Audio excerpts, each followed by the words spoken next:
his Washington Redskins. So, Skins Fan All Day, why don't you go ahead and introduce yourself, talk a little bit about what you do on your channel, and of course, give us your thoughts on your team's Week 1 performance. Ooh. What's up, guys? This is your man, Skins Fan All Day. First of all, I just want to thank you guys for having me on your show. I'm upset, but I'm happy to see you guys. I see you guys got a smile on your face. We can't help it. You know what I'm saying? How about them Cowboys? You guys got a smile on your face. I'm just I'm looking forward to this upcoming Week 2 matchup against the Cowboys at home against my beloved Washington Redskins. Basically, on my channel, I do a numerous of things. I do talk about the Redskins with a couple of my Redskin buddies. I also help other people's channels out as far as growing.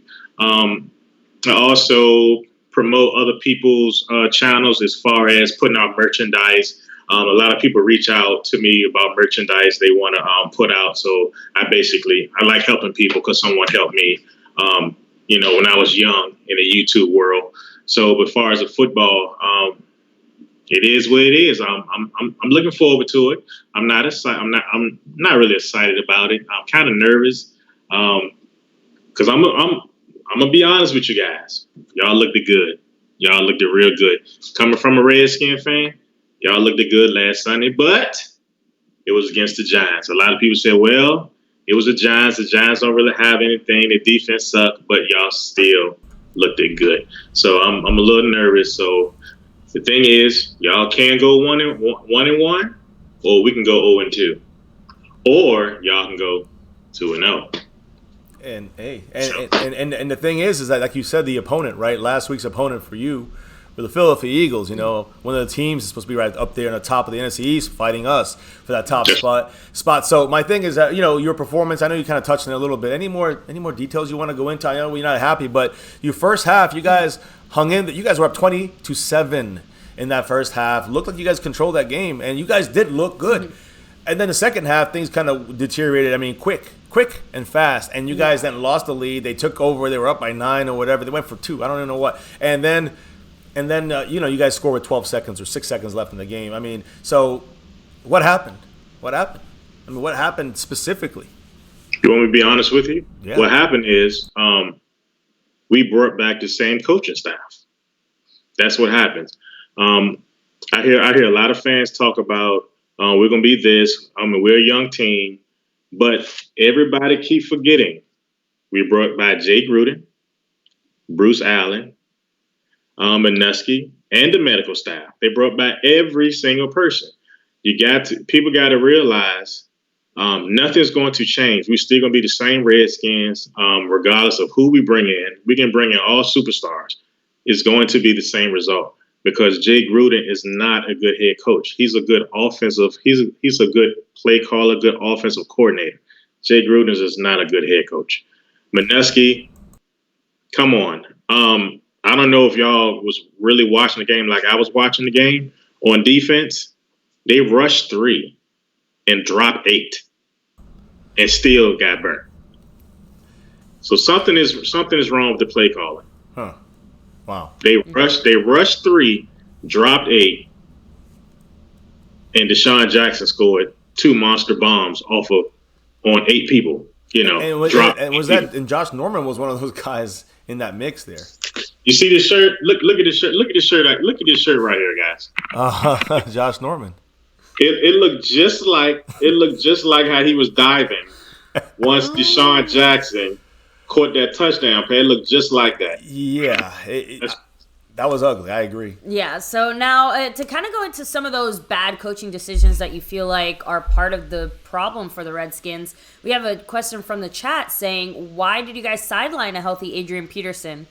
I just say, is that obviously another coaching decision you disagree with? And again, to kind of, wrap up this past week's game, you guys did have 2, I think, somewhat significant injuries to your team. You did have an interior lineman. Jonathan Allen. There we go. He destroyed us last year. He destroyed the Cowboys' offensive line last year in both games, by the way. Exactly, and I know Geese is also hurt right now. With, Geis, yeah. With not his bad knee, his other knee now is the one that's bothering him. So now, that's going to make it pave the way for Adrian Peterson this week to start. He's already going to get the start this week, and the team is happy about that. Adrian Peterson should have started. He should have started last week. Like I said, is another bad coaching on call. The man ran for over 1,000 yards with a makeshift offensive line. He still ran for 1,000 yards. Darius Geis has not started in the NFL. He's not a proven running back. You can't go off what he did in college. He did okay in the one game he did in preseason, but that's it.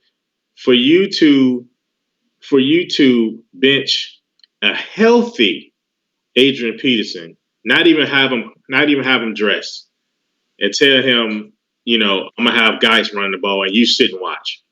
That's a slap in the face, man. That really is. And the thing about it now what's going on, they trying to put them two against each other, because just like me, everybody was thinking, Adrian Peterson, Darius Geis, Chris Thompson, we're going to run the ball down your throat. Everybody was thinking this. We're going to run the ball down your throat. It sounds like a running back by committee situation. Exactly. They hit you in different ways. First game of the year, drama.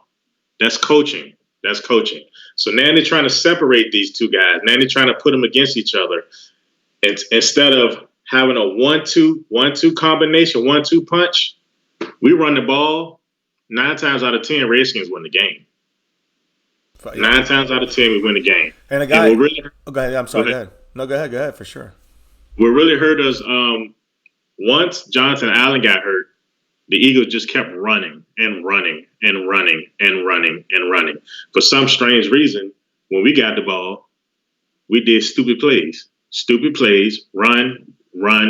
I like, come on, guys. I was disgusted. I really was. What about? I wasn't shocked though. I wasn't shocked. I want to get off that ugly game for you guys, the ugly second half for you guys of that game. But the third down conversions by the Eagles, I watched the end of that game, and they kept hitting 3rd and 17, 3rd and 12. I mean, it was crazy. It must be frustrating to see the defense kind of break down that way. And I was thinking about the Cowboys, because they were running Miles Sanders and Jordan Howard and good running backs. So we're going to be coming with Ezekiel Elliott and Tony Pollard, and we got Dak Prescott is going to be used sometimes on some plays, to get those little first downs, those little times you don't expect us. I mean, and we're going to the Cowboys in a minute here with you. We could kind of see how the matchup is going to look, but I felt good about the fact that you guys got run all over in that second half and really opened things up. And again, I didn't know it was because of Jonathan Allen at the time, but now I realize that a lot of that had to do with him being injured as well. So these are big hits. And you look at the other side of the offense, the offensive line, you got Eric Flowers playing left guard. He is a trash can. He really did a good job. Really? All right. Let's hear about him, because I'm looking at him and who's going to be playing for Trent Williams, who's not going to be playing this week against the Cowboys at their left tackle. Yeah, Penn, he did pretty good. I mean, as far as Eric Flowers and Penn, they held their own. I mean, as far as the run game was trash. But as far as pass blocking, I was shocked. He held his own. That is shocking. He held his own. I was shocked. I mean, but again, that was against the Eagles D line. So now we got to face the Cowboys D line, which is a lot more better. Well, so we'll see. I will say this, because they have Cox on there. I mean, they have a couple other guys that on the Eagles defensive line. They got a pretty good front seven, the Eagles. So some people are comparable to our front seven. And you're lucky that we don't get Robert Quinn back until next week, so you don't have to face him this week as of now. I'm just saying that definitely helps even things up on your side. How's this sound though? I'll take that trade off. I'll take the trade off of no Quinn and they don't have Jonathan Allen. I will take that every single time, because we have a lot of defensive ends. Honestly, we're and fine. not just that, but the mismatch between our running backs against their interior is going to be a lot different than the matchup would be against our D line against the O line. Yeah, and I was going to say about the Eagles. Their running backs, although good, I don't think not any of those three guys match up to Zeke. And then you throw Pollard in there. You throw Dak's ability to run. You throw our motion that we do with a lot of our guys. So whether it's Tavon Austin or Randall Cobb, both those guys might get the ball, and that's the whole thing. Might is why we were successful. Moving on to this matchup now, because our Cowboys, Kellen Moore, offensive coordinator. We've been talking about, everybody on the channel here kind of knows about Kellen Moore. He gave us a lot more here on offense. Scott Linehan last year, and this echoes to what you're saying about coaching, the trash that we had on our coaching staff when it came to our offensive coordinator. Making decisions for this team was complete and utter garbage, and it hurt us for the development of players, and it hurt us. I mean, Dak, and I've been saying this in the offseason in our little chat. I'm like, that held Dak back for 3 years. 3 years has been held back from this offensive coordinator, and now we need somebody who's going to be open and listening. And Kellen Moore, you can see this first game, he has that Boise State playbook. He's got a lot of confusion, a lot of motion, a lot of preset motion, and the personnel packages. It's great misdirection, all this stuff. Honestly, even me trying to figure out the plays, I'm saying I know it's coming. I said I really don't know what's coming. So how do you think you guys are going to be able to match up against us? First of all, see, you're laughing already. Go ahead and laugh, man. I feel the pain. I feel the pain coming through. I really do. I feel that pain coming through, but I'll let you take the floor here. If Jonathan Allen play, that would be good for us. It would be good. But we still have that defensive coordinator. He just don't know where to put the players, what play to call. People, Josh Norman. You can't put Josh Norman on the fastest receiver. That's retarded. I don't know why they did that. That's weird. And I'm hearing I think he's gonna be carried. He's gonna be following Amari Cooper this entire game. Oh my goodness! So you already know what's gonna happen. You already know what's gonna happen.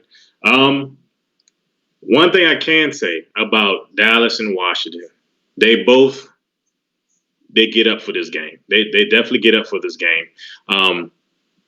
It's going to be intense. I think the crowd going to be in it. We definitely have to score early, and play the right defense. But like I said, I'm a little nervous. I'm a little nervous about how your offense look. Like I said again, that's the Giants. But if y'all repeat the same thing that y'all did against the Giants on our defense, then y'all for real. Definitely for real. And when I look at, again, when I say that, I would say when you talked about Eric Flowers and what's the other guy from the Raiders, Penn. When you have those guys at your left side, you're Donald Penn. Your left side, to me, on paper looks weak. But I'll say this: they held up for one game. Be real. Yeah. But the issue might be more consistency with them. We know we had Eric Flowers, because we know the Giants had him, and they go to the side. And I don't know if he's going to hold up. And this game, whether it's the Philly has a good defensive front, and ours is up there as well. But my point is, our interior is not that great. We kind of have some leakage there. It could hurt us with Adrian Peterson, I believe. So that to me is going to be something to kind of keep an eye on. But when I don't know if you had anything about the offense. Well, to me, it kind of comes down to one of the issues you guys had with your Week 1 performance, and that's momentum. So if you guys can get, much like the Giants, either score early or gain the momentum early. If you guys are getting the ball back second half, obviously it sets you guys up in a better position. And again, Adrian Peterson being back definitely gives you a better chance of making something on offense happen. A balanced offense. Again, I'm trying not to be biased here, but I do find it really hard with some of your injuries for you guys to match up as well as you could have, say, last week. Again, I think that the pressure is going to be on. I don't know how many sacks did you guys have Week 1? Was Case Keenum sacked at all? You mean they only gave up one. Wentz? No. You mean on Keenum? Yeah. Was he sacked at all? They only gave up one sack. Okay, one sack. So I'm just saying, again, against the really strong front D-line from Philly, and a defensive line, at least for us, that's still kind of, getting through its paces because it has been a little banged up and hurt and still coming back. Yeah, so I'm just saying that you guys do have some potential to, again, catch us early like the Giants did. And just like any team, it's not always going to be as easy for us to answer back as it was against the Giants, because I think that you guys obviously hung in with the Eagles a little better than the Giants necessarily hung in with us. So, that's where I think that, you're seeing the matchup would be a little tougher. Well, I know here. you kind of already mentioned a little bit you're concerned about the matchup with Amari Cooper, but are there any other matchups as far as the secondary that, kind of make you pause or bring, I'm seeing here, DJ Swearinger, to cover up the mistakes from Josh Norman, point there. And, I do also think that, the matchup we're going to have here with our offense versus your defense, I mean, like I was trying to say about the left side, inconsistency from Eric Flowers and Penn. We don't know yet what's going to happen, but I'm kind of looking at that. It's still might have a good game, bad game kind of situation. But the Cowboys offense, we've seen one game from Kellen Moore. The thing about him is you can see it consistently throughout the game what he's doing, and that to me is just a microcosm of what's going to be for the whole season in a different way than the consistency you need to see from like your left guard, left tackle combination. And to me, that's why I'm very happy, very, very confident actually. And I'm a very pessimistic person. But I'm extremely happy and confident that this is going to be repeated every single week, no matter which defense we play, Giants, Redskins, Eagles. And I think that there's so many things to try to figure out on our offense. It's going to, no matter who you're matched up against, who's matched up against us, I'm not really afraid about who we're playing against on defense. And I think that, again, every single injury you might have, every single deficiency with Josh Norman or injury Jonathan Allen, these things, it just makes it a little easier for the Cowboys already. I think they already have an advantage just with the way we're running our offense in a consistent play calling kind of style. And another great question in the chat, just real quick. Do you think the Redskins, will you guys focus more on the run game with Zeke or on the passing game with Dak? That's a great question. Take that. That's easy. That's easy. Shut down Zeke. You got to shut down Zeke. Zeke make the offense go. Dak had 405 yards now and 4 touchdowns. Yeah, you still got to shut down Zeke. Zeke is the man. I respect that guy. He's the best. He's one of the best running backs in the league. You gotta stop Zeke. If you stop Zeke, then just like we did last year, the first game of the year, they shut Zeke down, but y'all didn't have Amari Cooper either. So basically, or Kellen Moore running the plays. Exactly. So if you shut down Zeke, that's the first thing you got to do. The first thing. And then everything else should play itself out if they coach them right. But let me jump back to this. Y'all forgot about one secret weapon that the Redskins will have this week. Jordan Reed. Can't forget about Jordan Reed. He's a linebacker. He's a linebacker killer. Can't nobody guard him in the league. Nobody. When healthy, nobody can guard him in the league. If he plays legit, our offense will open up tremendously. Now, if he starts to get open and start catching passes, first downs after first downs, y'all defense is going to spread back, and then that's going to open up lanes for Adrian Peterson, and then y'all going to be going back and forth trying to put a lot of people in the box. They're going to lead one-on-one matchups with Jordan Reed, and then it might catch you over the top. So it's by Jordan Reed coming back this year, not this year, but coming back this game, that's going to help our offense out tremendously.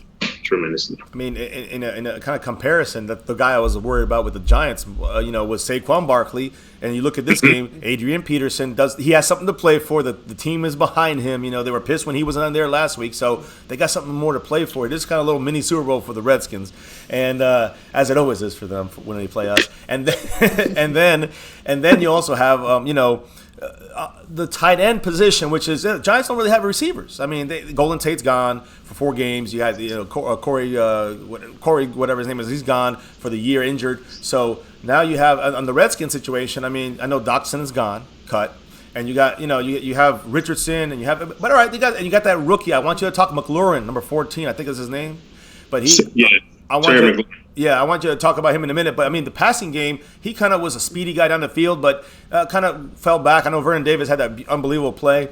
But, you didn't have Jordan Reed. He is a game changer. He's a guy like Evan Ingram, in my opinion, if he stays healthy.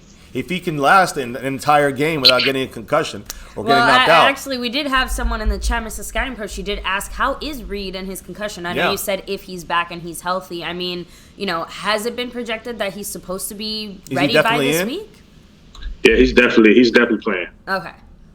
So no, I had the injury report, but I mean that's what I was saying. Is he on the actual injury report this time around? I'm not sure. I didn't see him on there. Yeah, he's not. Actually, he is on the here for concussion. He was limited as of today. Yeah, but he's trending up. He's trending up to play. Yeah. So because he wanted to play, they basically asked him to play for this game. Because like I said, Redskins always try to get up. They want to get up for this Cowboy game, like it's the Super Bowl, But I personally think he should go ahead and retire, man. I really do. 7 concussions. You got a family, man. You got a wife and kids. It's not worth it. You got plenty of money. go ahead and retire. It's not worth messing yourself up over some football, over the owner telling you to play against the Cowboys. It's not worth it. It's not. I'd rather see him go out the right way and have him injured tremendously on the field, messed up in the head. Y'all know what I'm saying. But no, we understand. Yeah, I don't want, and that's why. I mean, that's what I'm saying is that if he plays, I'm saying if he can make it through a game too. On top of that, he might be effective, but for a quarter, for 3 quarters, so it's going to be. And again, you get Vernon Davis. He's old out there, and he's doing his best. But again, now, he's still fast. Yeah, no, he's still got some juice in him, but he's not going to be able to. Again, that's consistency, the word. Look at the left side of the offensive line. I don't know. I don't believe they're consistent yet for the Redskins. You look at Vernon Davis for a full game at this age. I don't think he'll be consistent, or not even a game. I'm saying for multiple games, back-to-back games. I don't see Vernon Davis having the games that you'll need from. Like say you would have that from Jordan Reed if he was healthy and if he was in there in his youth and in the best of his career. But right now he's unfortunately banged up a lot. But again, if he's healthy, he's in there. Like Evan Ingram gave us problems against the Giants. The Giants gave us problems, and that's one of the things you guys can do with a running back. Who's not like Saquon obviously anymore, but he used to be the best running back in the league, Adrian Peterson, who still has a lot of juice left. I still believe it's something to play for. You have him and you have a tight end that's going to create issues for the Cowboys. Those two things are bad things for the Cowboys. Almost very similar in my opinion to the Giants. I mean, you got Eli, you got Case Keenum. Eli, I believe, is better than Case Keenum, and that takes me to the next part of this. What do you think is going to? Eli ain't great. So what do you think is going to happen now? And the Giants' offensive line surprisingly did better. They played up a little bit than I thought. But they have a lot of good talent, but they just haven't really been playing together for a while. With you guys having that left side breakdown on your offensive line, and I know it's not a breakdown, but you don't have to. You're missing your Trent Williams. I mean, he's not going to play. That's a huge loss. I don't care. Yeah, and I know you said that he did all right, but Eric Flowers is still, I feel like, obviously track record. A concern. The track record proves it. I mean, human turntable. Yes, exactly. So that to me, and he's at the left guard, right? And you're gonna have another guy. And again, I actually don't mind Penn. I mean, if I was, he's as a backup or something like that, but. Will he be as consistent? Will he have the same, situation this week? With the rotation out there, staying healthy for the Cowboys, putting pressure on Case Keenum, who honestly I just think he's a below average or average quarterback at best. What do you think about that? Well, far as I forgot his name. Human turntable. As far as him being at a guard, Eric Flowers. I don't think I've seen him playing guard before. I mean. He did pretty good. I was shocked. He really didn't give up nothing, because he's, like I said, he's a really big guy. But by him being out on the island by himself, of course, everybody would destroy him because he's so big. He's not that mobile. But by him being between some guys, and he take up a lot of space, and Donald Penn he's pretty big boy too. So, I mean, as far as him at guard, man, I was shocked. I was really shocked. He did good. He really did good. But the thing is he going to do the same thing? I mean, he's still Eric Flowers. Everybody still know him as a human turntable. But can he repeat what he did against y'all that he did against the Eagles? But also with Case Keenum, man, I don't really like that guy. I really don't. He has a track record, And a lot of people saying SkinsFan, he did good. I'm like, yes, okay, he did okay, but when will the real Case Keenum show up? He reminded me of another Rex Grossman. But he did okay. He did okay. I was going to ask, how was that second half? I saw the first half, and he led them down the field and did some good stuff. I mean, how that second half go? I didn't get to see because we went to the game and we were in the stadium. But how that second half go? What was the issue on the offensive side that really held them back from doing what they did in the first half? And what about? They did nothing. I'm sorry. What about number 14, the rookie, McLaurin, the receiver? No, he's 17. Oh, is he 17? All right. What about him? What's his situation? I mean, he seemed pretty damn good in that game in the first half, and then I don't know what happened. So yeah, he ran about a 4.23, something like that. He's pretty quick. I see really potential in that guy, but they have to use him right. They definitely have to use him right. They need to keep having him go deep. to back the defense up a little bit. That instead of a man coming down in the box, a safety come down in the box, they got to keep a safety far back because he got a lot of speed. So that'll help also now that the Cowboys have seen that. So I believe now y'all gonna have somebody further back, not let him get over the top. But he's okay, man. He did pretty good. I was impressed. I'd rather see Dwayne Haskins throwing the ball to him because Dwayne Haskins know him very, very well.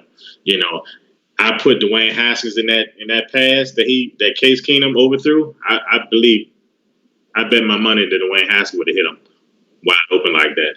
But we shall see, man. I mean, like I said, this first game, our team is very, very young. Got rookies everywhere. Yes. The team is young, but we're gonna see. I just want to see how the coaches how they're gonna coach them up. And see what they're going to bring to the table this week against the Cowboys defense. Hey, it's a good test for you guys. It's going to be a good test. Yeah, if they show up, I might can come off this negativity with my coaching staff, but it is what it is. I mean, we shall see. How would you if the Redskins were to beat the Cowboys? You said stop Zeke. And then, what would you have to do on both sides of the ball? I'll give you some reason how we stop the Redskins. I'll start it off real quick with how we stop the Redskins and how we have to. Because my concern is the running game. Stopping the running game is gonna, along with the tight end situation, if Jordan Reed does end up playing. So that's something we have to definitely be on top of. Yes. Now, when it comes to getting pressure on Case Keenum, that's going to be paramount. If we do that, I don't care if they run a little bit with Peterson. It's going to be all right. We're going to win the game. If the defense can get to him and start breaking the pocket and breaking back and getting some pushback, whether a run or pass game, I think it's pretty.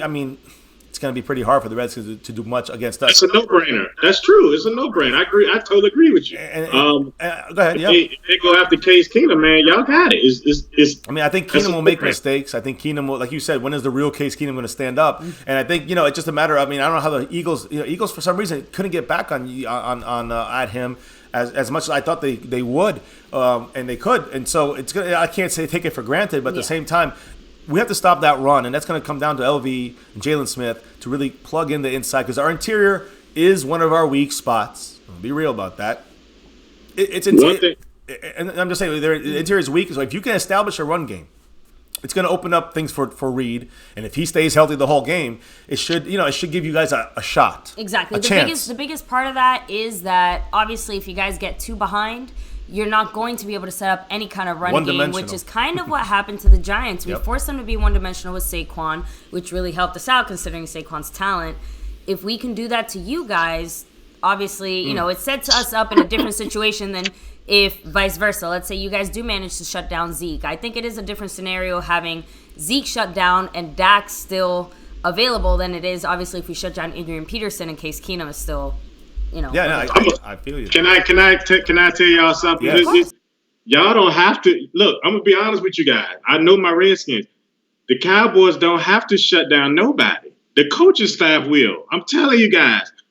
Look, oh my goodness, Redskin fans, if y'all listening, look, y'all gotta realize our head coach came from the Cincinnati Bengals. He was offensive coordinator. That's all they did was throw the ball. That's what he's doing now. Redskins football, we run the ball first. We run it down your throat, and then we hit you with the passes.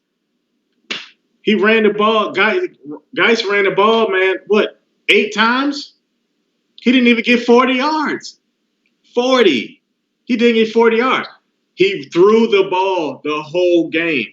That's what's going to hurt the Redskins. Redskins is not a throwing team. We don't have the receivers like that to throw the ball like that. And you guys become we just don't. We have to run immediately almost. You guys almost become run to establish the pass.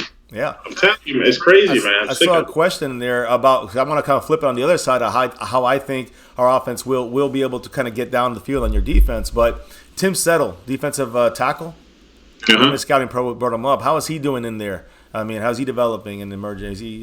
How's he doing in there to stuff the inside there, the interior? Well, he came in after Jonathan Allen went out. So next man up. I haven't really seen nothing from Tim Settle yet. Like I said, because Jonathan Allen been holding it down, so he really hasn't gotten in the game unless they gave somebody else some rest time and he'll come in. But he really haven't. I mean, he's okay. I mean, it is what it is. He's okay. I mean, he's not like how he was in college, going after quarterback and dancing in the backfield and all that fun stuff. It's the NFL. It's a man's game. I remember looking at him to see if we might, pick him up. But, yeah, you guys end up with him. And, again, he still obviously sounds like he's still kind of developing. So yes, he is. And so that's going to bode good for Travis Frederick and Zach Martin, Connor Williams, and, of course, Zeke pounding that rock there in the middle. And that's why I think, of course, I would say in years past, we established Zeke, we win the game. That's true. I don't have to say that now. I don't have to say that anymore. I feel confident in saying this. I'm saying it as I'm putting my fandom out there. I'm saying, hey, listen, and I'm usually very negative. I'm usually very pessimistic, but I saw something special. And I don't even care who the opponent was. I saw something so special, and I try to rewatch the film a million times just to watch it, almost for fun. I'm amazed about what's going on. If I'm the best defense in the NFL, how do I stop this team? Because the one thing I think the way you stop us on offense is you got to get to, it's similar to what we stop you. You got to get through our offensive line. You could disrupt the running game. You could disrupt the passing game. But no one's going to do that in a consistent way throughout a game. No one in the NFL, I believe, should do that to us in a full 60-minute game. So I believe that, if you guys don't consistently disrupt the inside, we are going to run all over you inside with Zeke and Pollard and whoever else. Some Dak, some outside. I mean, we don't have to do that because I believe if you do key on Zeke, it's going to be easy pickings for Dak Prescott. Dak ain't messing around. Go ahead. I'm gonna tell you one thing. You know who y'all's secret weapon is. If y'all don't, we have a whole bunch of secret weapons. Who? We have a whole bunch of secret weapons, but I know who you're gonna say. Old Man Witt, the GOAT. That's right. I knew it. Secret weapon. That's your secret witten. That's your secret witten. Not secret weapon, secret witten. That's your secret right there. He's a man smart. That was smart. Like I said before in the last video, smart decision to bring him back. Now it opens up everything for y'all offense.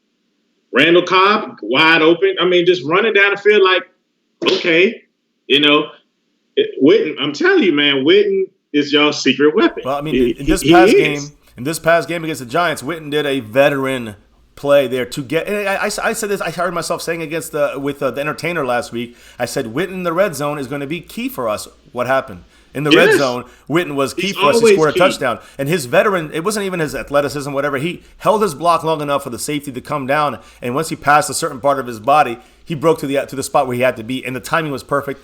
That's a veteran move right there. And when I see, you say secret weapon. Yeah, I'm with exactly. Everyone should already know who the secret weapon is. Lucky number 13, Michael Gallup. Oh, man. He didn't get a touchdown last week, but he got just about everything else. Hey, he knows who he is. Over 100 yards. He knows because in the first game against the Redskins last year, Gallup had a huge touchdown on the Redskins deep. Yes. And he's going to look for 1 or 2 this week. Yeah, I do think that Michael Gallup will have his first touchdown of the season at least this week. Again, expect some deep threats from him, and don't count him out of the short passing game either. Oh yeah, but, red zone as well. That's we where didn't you get to really see that see yet. him shine. I know that. Also, there's another name, very low key. For some reason, everyone forgot about him until last week. Corn on the cob.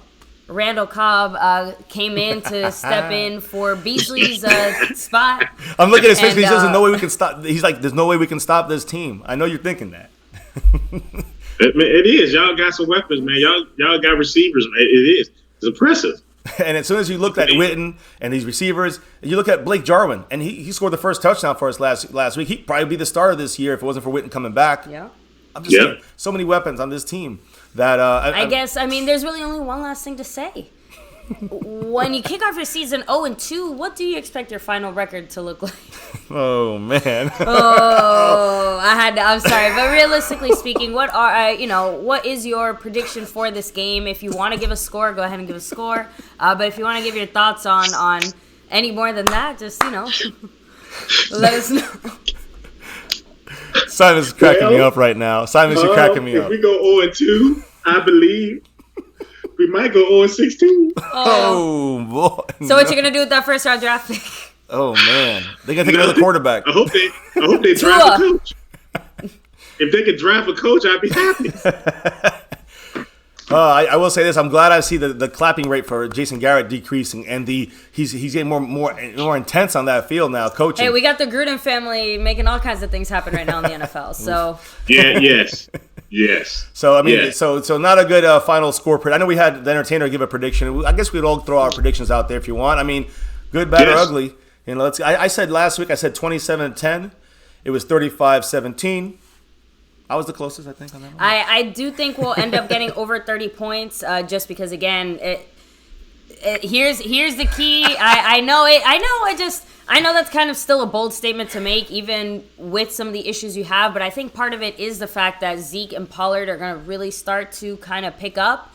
And similar to the Eagles game, you're going to start to see them kind of run you guys to the ground later on, third or fourth quarter. So I'm just saying that I expect, I think it's going to be something more like 32 or 30.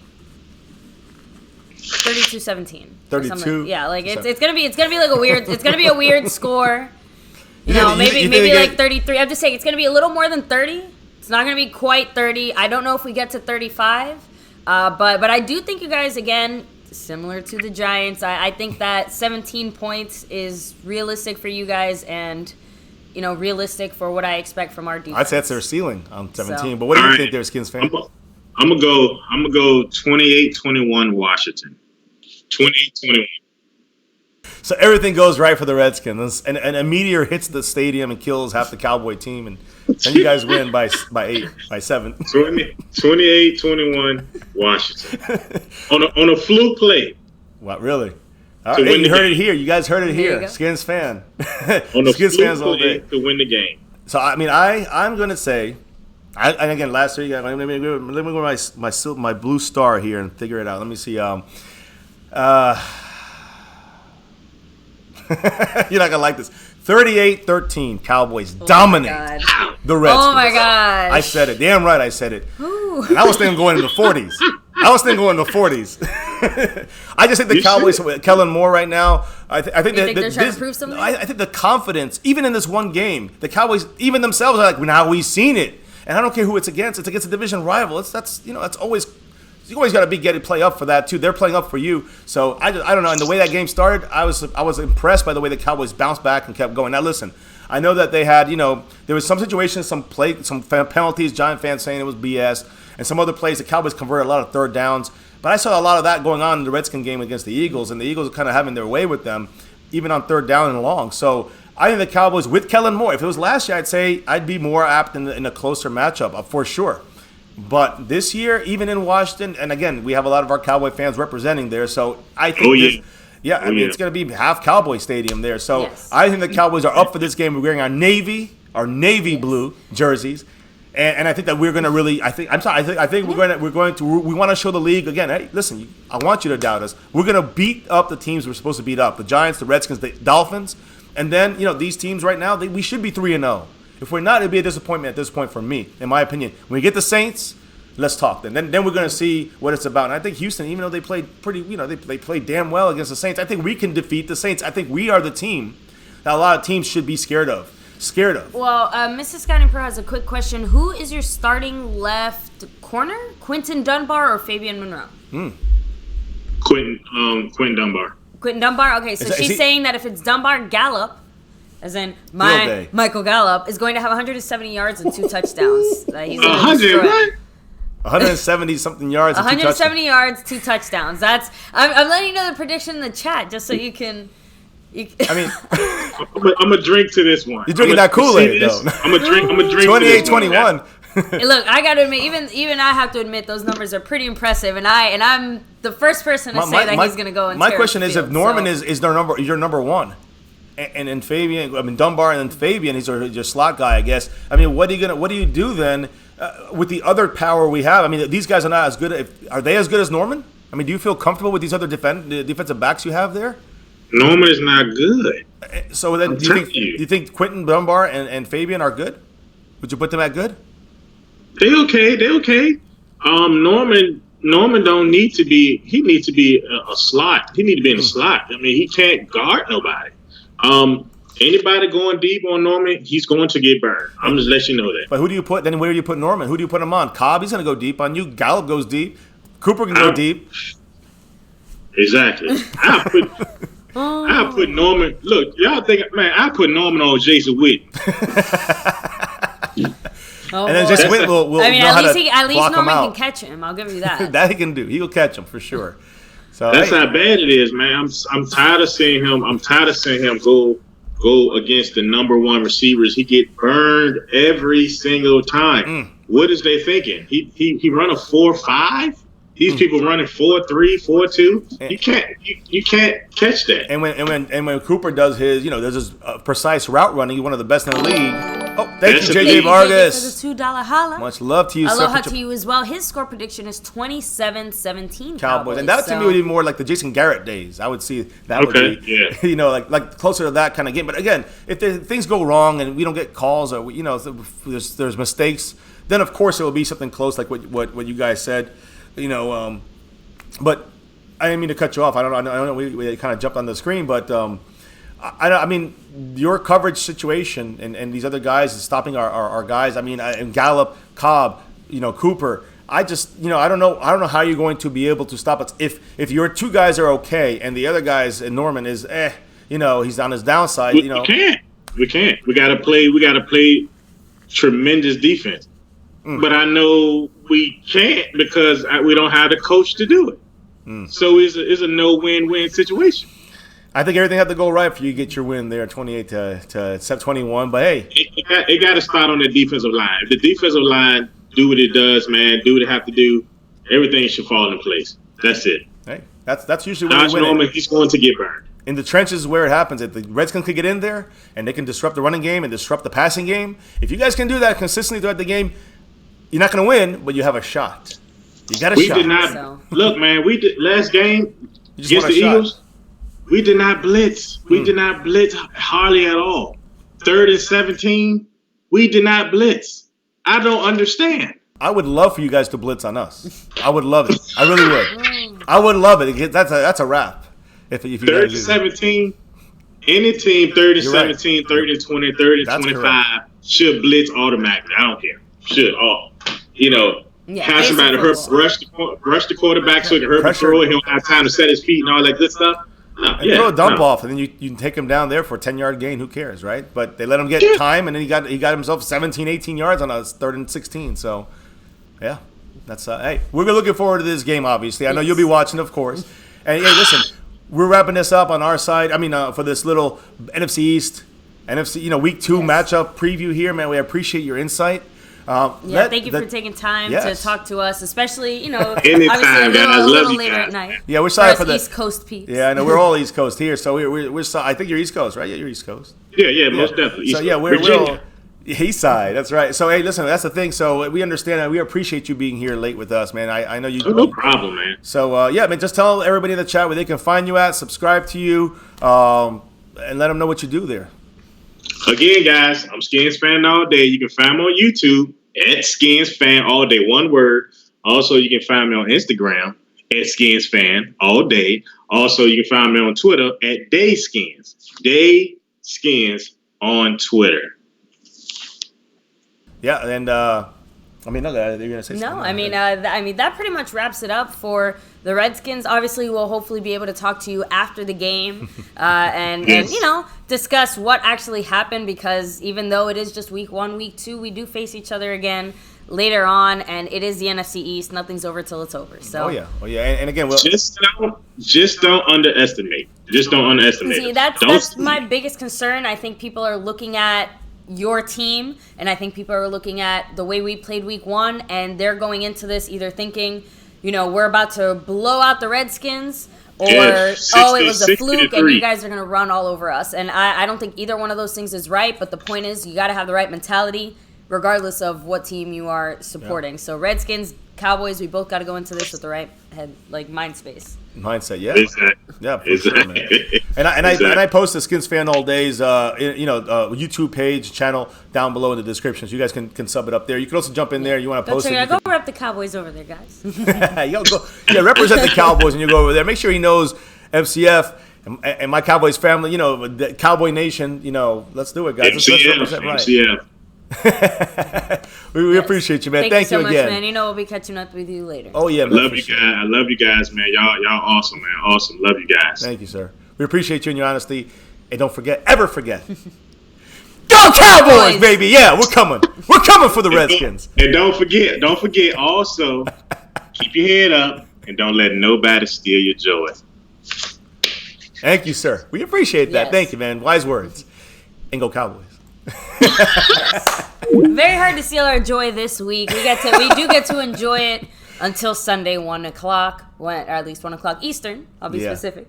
When we see our Cowboys kick it off once again. So again, huge shout out, huge thank you to him. We look forward to all of our little NFC East chats. Yes, so that pretty much wraps it up on the Redskins. I don't think there's much else to really touch on as far as them, but I know we do have we have some news for sure and a few other things to discuss. But I want to give a shout out to chat. everyone here in the chat. Yeah, guys. let's do the shout outs. If you haven't already, hit the like if you like what you're watching and subscribe if you're new. We do go live every single day with Cowboys news, Cowboy info, Cowboy updates, and of course our thoughts on the Cowboys, what you guys are saying about the Cowboys here in the chat as well. It's a wrap with SkinsFanAllDay. Yes. Not a wrap on the stream, guys. We still have we're still rocking here with some news updates that I wanted to discuss about our Dallas Cowboys and why we can delve into a little bit of we kind of touched on all the football Cowboy Redskin matchup for this week, but there's always something that correlates for today for our Cowboys and news to discuss. Some of this stuff, we were like, we said this yesterday with the Jordan Chun and Darius Jackson moves. All that stuff became official today. We're going to go into that. Hit the chat up if you can, baby. I'm going to put up JJ Vargas on here. Cowboys 76, Travis, Haley 94 Ware, Daniel, Allman, Daniel Mesa, The Lunatic, Harold Jones, Cleveland Brown. We have Savage Time, Truth Believer, Dallas Cowboy, we run the East. JJ Vargas, thank you for the drop of Star love. 11111. We have Stone Cold in the chat. We have Simon Says, Vampire Prince. I got to say, Simon's cracked me up. He cracked me up. Scouting Pro, I know. Simon's had me laughing. Def Comedy Jam here. Malachi, JJ Vargas, Kimbo, TJ Wittenbach, love, Caballero 1152, Mrs. Scouting Pro, MNL Gaming Lifestyle. We have Texas Boy, Young Wilson, what is up? Let me see, who else? Oh, Stephanie Smigo was in here earlier. Yeah. Let me see. That's as far back as I can go, at least on my end. Oh, Cowboys Abroad, what's up? Mr. Abroad. Also, Mr. Abroad is here on the stream, boss. Don't forget, we're 69. Oh, man, you guys points. Really are cracking me up. So, first, let me see. Star, the link should Cowboys be in the Abroad description. cracked me up right there, too. I know. Daniel Mason said he already sounds defeated as a Redskins fan. So. I saw Simon saying the white flag is up already. Bless his heart. I'm just saying, listen, that's another thing. It's hard to find Redskin fans out there at all. The tolerate or not tolerate. And this guy, to me, when he talked football here, he great insight. And I guess I like the fact that he was honest about his team. Exactly. I mean, we have guys like Billy Bob who think the Dolphins are going somewhere. They're going to the Super Bowl. I mean, this is somebody in our toilet bowl chat here. So when you look at this, I'm just happy to find a guy that at least we can talk some Redskin football and. We appreciate him here jumping on the channel. You see the game is already set for next week. We got it ready to go here. Now, as far as health, guys, we will update you guys on our current injury situation. Yes. But we did have 2 guys show up on the injury report today that were not on yesterday, as far as we know. We'll discuss that in just a minute. I'm going to fly through this real quick, guys, because we do have to kind of get going.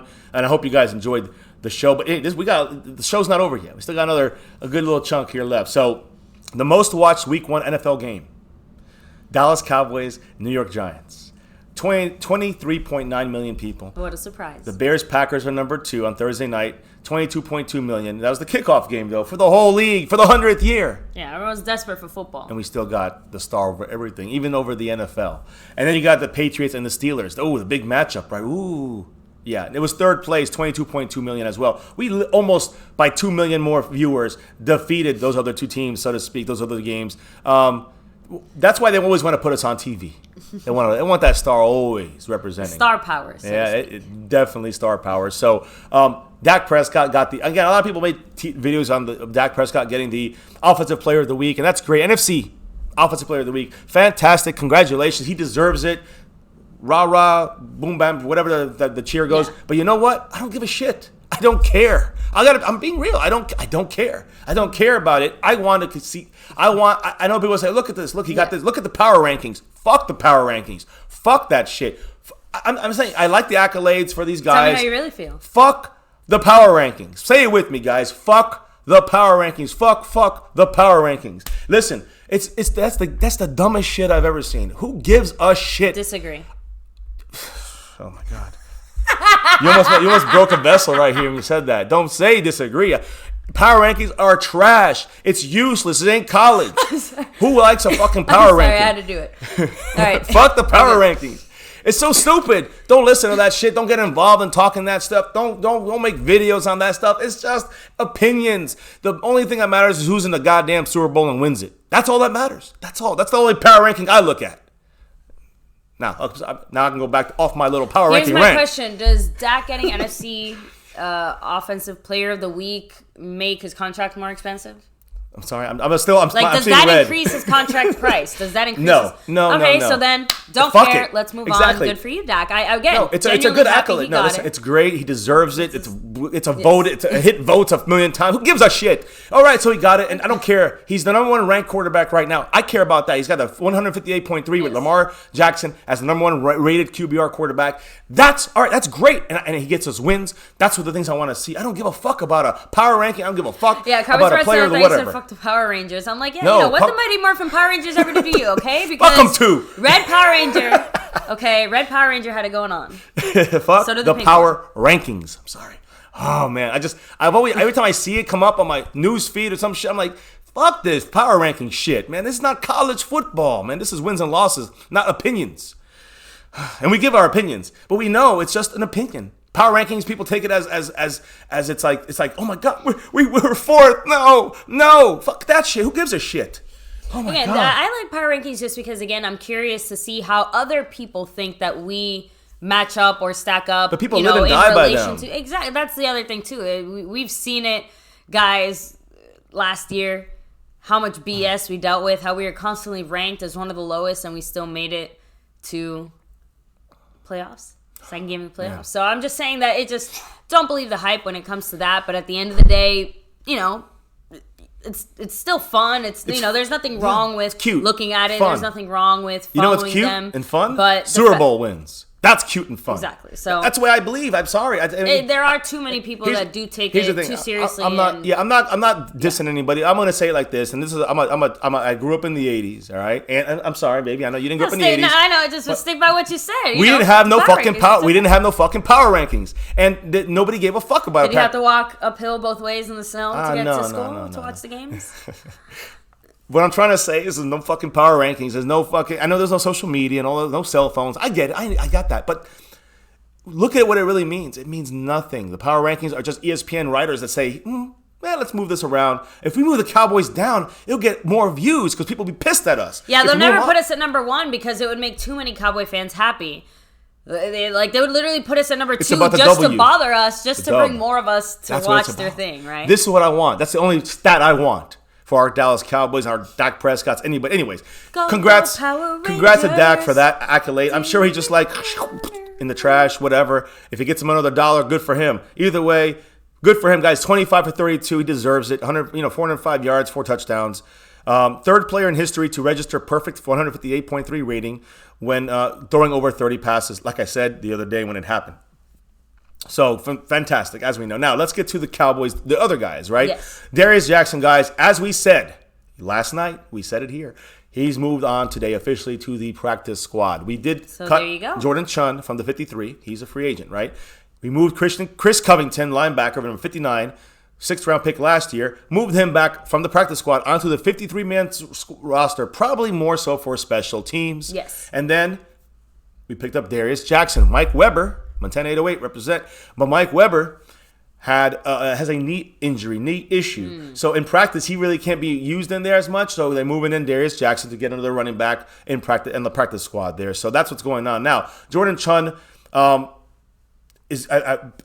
he was picked up and put onto the practice squad to kind of fill in that last spot, I guess you can say. Now that he was moved on to Christian Covington. I'm sorry, not Jordan Chun, but what's his name? Darius Jackson. And the Cowboys want to move Jordan Chun back onto the practice squad as well. That is still the plan for the Cowboys to do. Now, when is it going to be done? Not sure yet, but that's their hope. They were supposed to do it today. Or thinking about doing it today. If I missed it, let me know, because I might have missed that. All right. Now, Malachi, it's not so much that Fiance is not a stats guy, because obviously stats do matter and they're relevant. It's just that at the end of the day, the only stat that matters is the wins and the Super Bowl. Here's the thing. You know what I'm trying to say? Like, that's what it comes down to. And a lot of these power rankings are very subjective. It's not like they are, super information based, power rankings. You know what I mean? It's a lot of, I think this and that, and it's a lot of, again, personal biases going on usually from a lot of the media outlets in the sense of... And it does nothing. It does nothing for how you end up... Does it change your playoff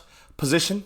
Are you now a number one rank, because even though you're number 2 ranked in the NFC, you're number 2, rank like record wise, but the power rankings got you number 1, overall. That means shit. You're still where you're going to be based on your record, and that's the way it goes. And the way I see this is like, when I look at, I don't want to get into the power ranking stuff, but when I look at stats, I love stats. Stats tell you a lot. I love stats. But the thing about, sometimes you look at some of these stats and people want to say, I want to see Dak throw for 4,000 yards. I want to see Dak throw for 30, 40 touchdowns. I want to, if we don't need for Dak to do that, if we can still win games consistently without Dak having to throw 4 touchdowns a game and over 400 yards a game or 300 yards a game, that's normal. Even that, he doesn't have to do that every game. Sometimes in a quarterback that has a lot of passing, people go fantasy football crazy. And then they go, oh, look at this guy. Look how he throws all those yards. You know why? Because they're fucking losing by 20 in the fourth quarter. So he gets a lot of more yards at the end of the game. Fantastic. That don't mean shit to me. I look at Dak, who's sitting with 250, and we're up by 30. And he's out the game, and Cooper Rush is pooper flushing. So I'm just saying. Now, this is very interesting. Haley94 said that on Instagram. Cheeto posted that he was tested for PEDs because of his effort in Sunday's game. Because he was so fast and caught Barkley on that play? I'm going to go ahead and check on Instagram there, but that to me is insane. That's insane.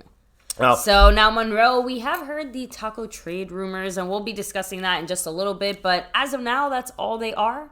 Just rumblings, just rumors. There's nothing really confirmed. No, the only thing that is kind of known is, and this is the report, is that Cowboys are talking to another team about another player in regards to Taco Charlton. So, when you hear that, it's almost like, it's a player for player trade, which we thought it was going to be more of a draft pick, a 5th rounder, something like that, which is, still my guess. 5th rounder, 4th rounder. They're not playing him, though. Is it because they don't want him to get hurt? Because maybe there's something more wrong with him that really meets the eye? Is it because they don't want to waste a roster spot and going to allow teams to look off the last video, which was good, off of the preseason? I don't know. I don't think you're going to really sell him that way. And people are forgetting about what he did 2 weeks ago in preseason. Who gives a shit? You got to see him in a regular game. Maybe some teams are pushing away from him. But now you're seeing teams talking about a player for player trade. We'll see what happens. Again, rumors are rumor. But with the smoke there's fire. And the fact that he was on the inactive list last week, I think that's what they're playing for right now. I think that Jason Garrett actually, we're going to do the carrot corner here in a minute. Fiance is going to do the carrot corner. But it's important to note that that they're trying to play for an active spot right now. Tristan Hill, Joe Jackson, and Taco Charlton. Those 3 guys are playing for a spot or 2 there on the active spot. And Taco can't make it. What the fuck are we doing with him? Really? Oh, God. This is insane. So, he posted on Twitter. Wow. That because he stopped Saquon Barkley from getting a touchdown. That came long across run. the field. That one where Jeff Heath should have done something. That one, I'm just trying to recall. But it's funny because Heath is faster. All these other guys are faster. And Uzier still caught him, right? Thank you so much, Mrs. SkinsFanAllDay, for dropping the link in the chat. So if you guys want to check it out real quick, you can see right there. But that's Cheetah. Next level crazy. You know what? I'm glad you didn't have I'm not it, going right? to say test everyone because honestly, somebody will get busted and we don't need that. But like, go ahead, test us because we're running on 100% carrot juice, okay? This is vitamin A straight up. Vitamin A and vitamin K. And let's deliver this carrot juice right to your screen there. Guys, Jason Garrett today gave us an update on something. I'm going to touch on a couple things. I'm going to let Fiance take over the nitty-gritty of the carrot corner. But Jason Garrett said Tavon Austin with a concussion and Tyrone Crawford with his hip, we're not going to practice today. And that's really weird because he was fine.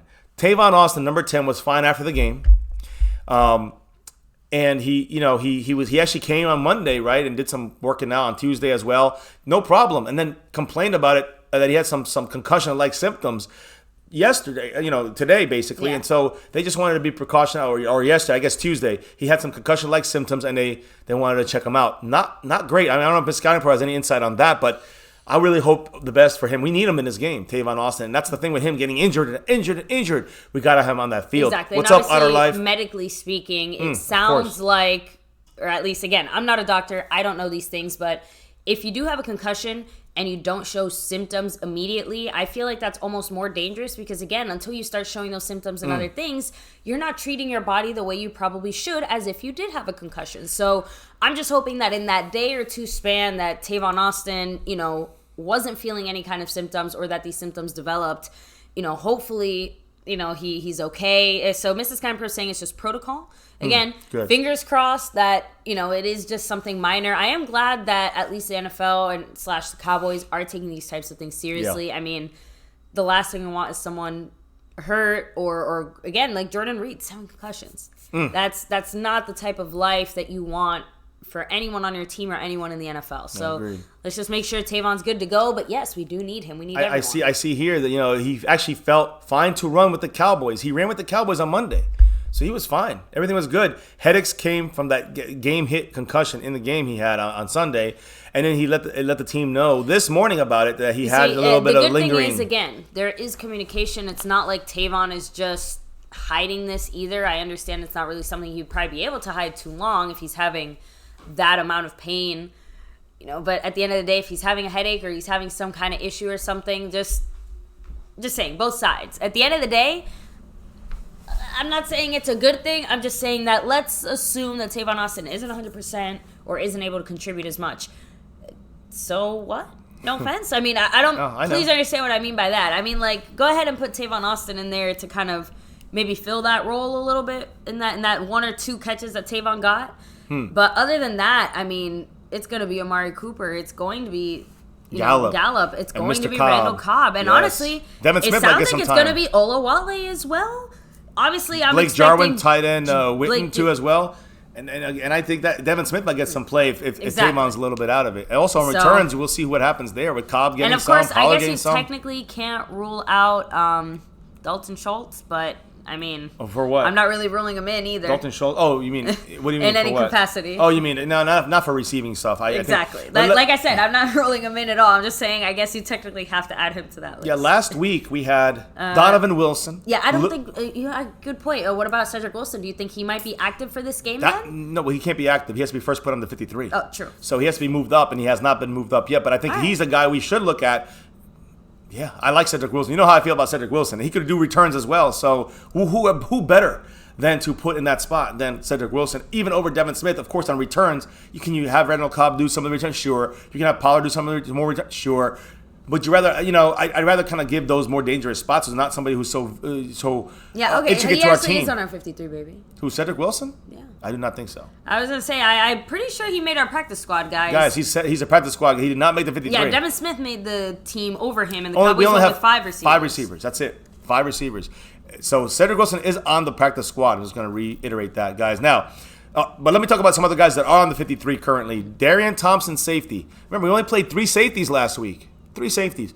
Darian Thompson, Donovan Wilson, the rookie. Both these guys are hurt. Darian Thompson is a backup free safety. More special teams. I don't really like him too much, but all right, he's back there. He, in his ankle injury, along with Luke Gifford, linebacker, ankle injury, and Donovan Wilson, ankle injury. All 3 guys missed. They were the guys that really the only ones that didn't practice last week. Well, guess what?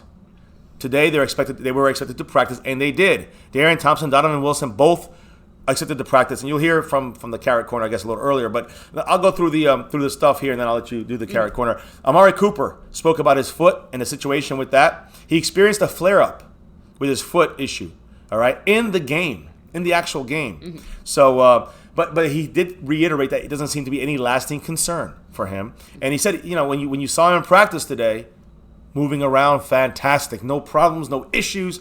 Cool. Look. I'm going to say the worst thing because it's going to freak all of us out, but Tyron Smith. So the same way that we have been managing Tyron Smith's back for however many years, I feel like we're at a point where, at least for this year, we're going to have to manage Amari Cooper somewhat similarly. His plantar fasciitis sounds like it will be an ongoing, long-lasting problem throughout the season. As long as we manage it and care for it correctly, it shouldn't affect his game performance, even if it does flare up. He said so himself in a post-game interview. I'm paraphrasing here. No one knows better than me that I can play hurt. Like let the coaches worry, but I don't worry because I know I can play just fine. So, if it becomes such a severe issue, we're going to see that being reflected like in practice in some way or another. But it sounds like Amari Cooper, again, just needs to be managed. We want to make sure we're not flaring it up throughout the week or putting him in a bad position so that when it's game time, 100%. We're going to check the practice report here, but Zeke also spoke, and he said that the pain was that he had some pain from that last game. Cabo taking a little, did not getting the football conditioning that we really want to see from him. He said that the pain was tolerable after last week's opener, but he said he did not play as much as he normally did. Obviously, we know that. But he's prepared. He said he's prepared to do more now as week 2 is coming closer for the Redskins. So he said this, quote, "I think I'm ready for now for a normal workload." I hope that's right. Just depends on how running backs coach, Gary Brown and Kellen Moore, how the coaches and Coach Garrett are feeling on Sunday. But if they ask me if I'll be able to go out there and do it, yes, I would. So he had 37 snaps. He had 13 carries, 53 yards. He had 1 catch for 10, I think it was, for that first down. But Jason Garrett said the team will be mindful how they use him in practice and how they use him in the games. He said, this is what Garrett said here, and I'm going to make sure, I'm sorry, not Garrett. Here's what Zeke said on that, on the usage from Garrett and the fact that he's not going to be used as much as maybe Zeke wants to be used. So Zeke said, quote, "There's a difference in going out there, running around and not being hit, and then being hit and having to come back and do the same thing. So that takes a little more out of you, but I think I'm good." So Zeke, basically all systems go for Zeke. All systems go for Amari Cooper. If needed, they will use Ezekiel Elliott. As fiance, we spoke about Amari Cooper's situation in his heel. He said, quote, "It's getting better every day." So aside from looking good out there, it's getting better every day. Every day that passes, even with a little flare-up, still getting better. The progression is still going. So Amari Cooper's fine. Zeke's good with the hits. Amari Cooper, when he was asked about the Cowboys' weapons clicking on Sunday, everything going together there, and what that does to a defense, to an opposing defense, he said, Amari Cooper said this. The Redskins, listen up. Amari Cooper said, quote, "I think that's like a defense's worst nightmare when everybody's making plays. How can you game plan against that? How can you make adjustments? What are you going to do?" End quote. And that's exactly, I didn't even see that until now. That is exactly what I believe, what I say. And again, when all systems are clicking, and we didn't start off well. You know what I'm saying? There was some plays that we could have had better plays in there. It was still not like Jason Garrett said. We kind of let off the pedal a little bit towards the end of the game. My point is, there's always ways of getting better, and the fact that if you're at your top of your game, if the Cowboys are clicking, even let's say not 5 cylinders but 3 cylinders, you're still gonna have trouble stopping us. That's the key. So, I'm looking forward to what's coming down, the pike when it comes to the week 2, week 3, and all these weeks. But then I want to play the Saints. I want to go 3-0, and I want to match up with the Saints. I want to give them hell and beat them. I think we will. Anyways, let's look at today's injury report. The important things here, guys. Donovan Wilson on the official injury report. Donovan Wilson and Darian Thompson officially returned to practice. 3 players did not practice, and Tavon Austin with a concussion was one of them. Tyrone Crawford with the hip issue, as we're going to hear from Garrett. He did not practice as well. And Luke Gifford with the ankle, who we thought was going to be on IR, short-term IR. Obviously, the Cowboys believe he'll be back and ready to roll way before the 8-week period. So, I think there's going to be a big opportunity for him to come back sooner than later, which is a good sign there. So when we're looking at these things here, when you're looking at our injury report and the Redskins injury report, let me touch on the Redskins real quick, because Jonathan Allen, a defensive lineman there, a guy who really gave us trouble last year in both games. His knee injury, we know he has that flare-up. He did not practice. He's not going to play this game. The other guys that did not practice, Caleb Bramlett, another defensive lineman, a foot injury. Darius Geis did not practice. These are DMPs. They did not practice. Darius Geis didn't practice. Colt McCoy, the backup quarterback, did not practice. And Monte Nicholson did not practice. So all these guys are right now basically going to be probably ruled out for this game. If not, I'm pretty sure most of them are, but let's assume all these guys are out. Geis and McCoy, they're not playing. And Jonathan Allen's also out. Caleb Brantley, not sure if he's going to be able to come back in there with the foot, but no matter what, he only had 2 days of practice. And even if he comes back, will he be 100%? And then Monte Nicholson, a safety with a foot injury. Again, a safety got to be mobile back there, make play. He's got a foot injury, so we'll have to wait and see. Now, as far as the Redskins in limited, they had 3 guys limited, and that would be Quinton Dunbar, who is the other cornerback. I think Ms. Scouting Pro asked that question. Who's the number 2? Is it him or Fabian Moreau? And it is Quinton Dunbar, who is bothered right now with a little knee injury right now. We see a little knee injury, but he was limited out there. They probably just want to make sure he's okay, and he's going to play. It's probably precautionary, but, knee injuries, you never know. That's the number 2, and he'll be on lucky number 13. So that's going to be an interesting matchup there. We'll see what happens with Quinton Dunbar. And Fabian Moreau, also, the number 3, the slot guy, whatever. He's also on this list with an ankle injury. He was limited as well. So both cornerbacks, along with the bogged down, old, and burned deep Josh Norman, all 3 of their cornerbacks are in bad shape. Let's just put it that way. Whether because of getting old or whether because they're a little banged up. This is going to be another Dak Prescott monstrosity here unleashed on the Redskins, I think. And that's why I said what I say. I said 38-13 Cowboys. So we'll see. We'll see how close it is.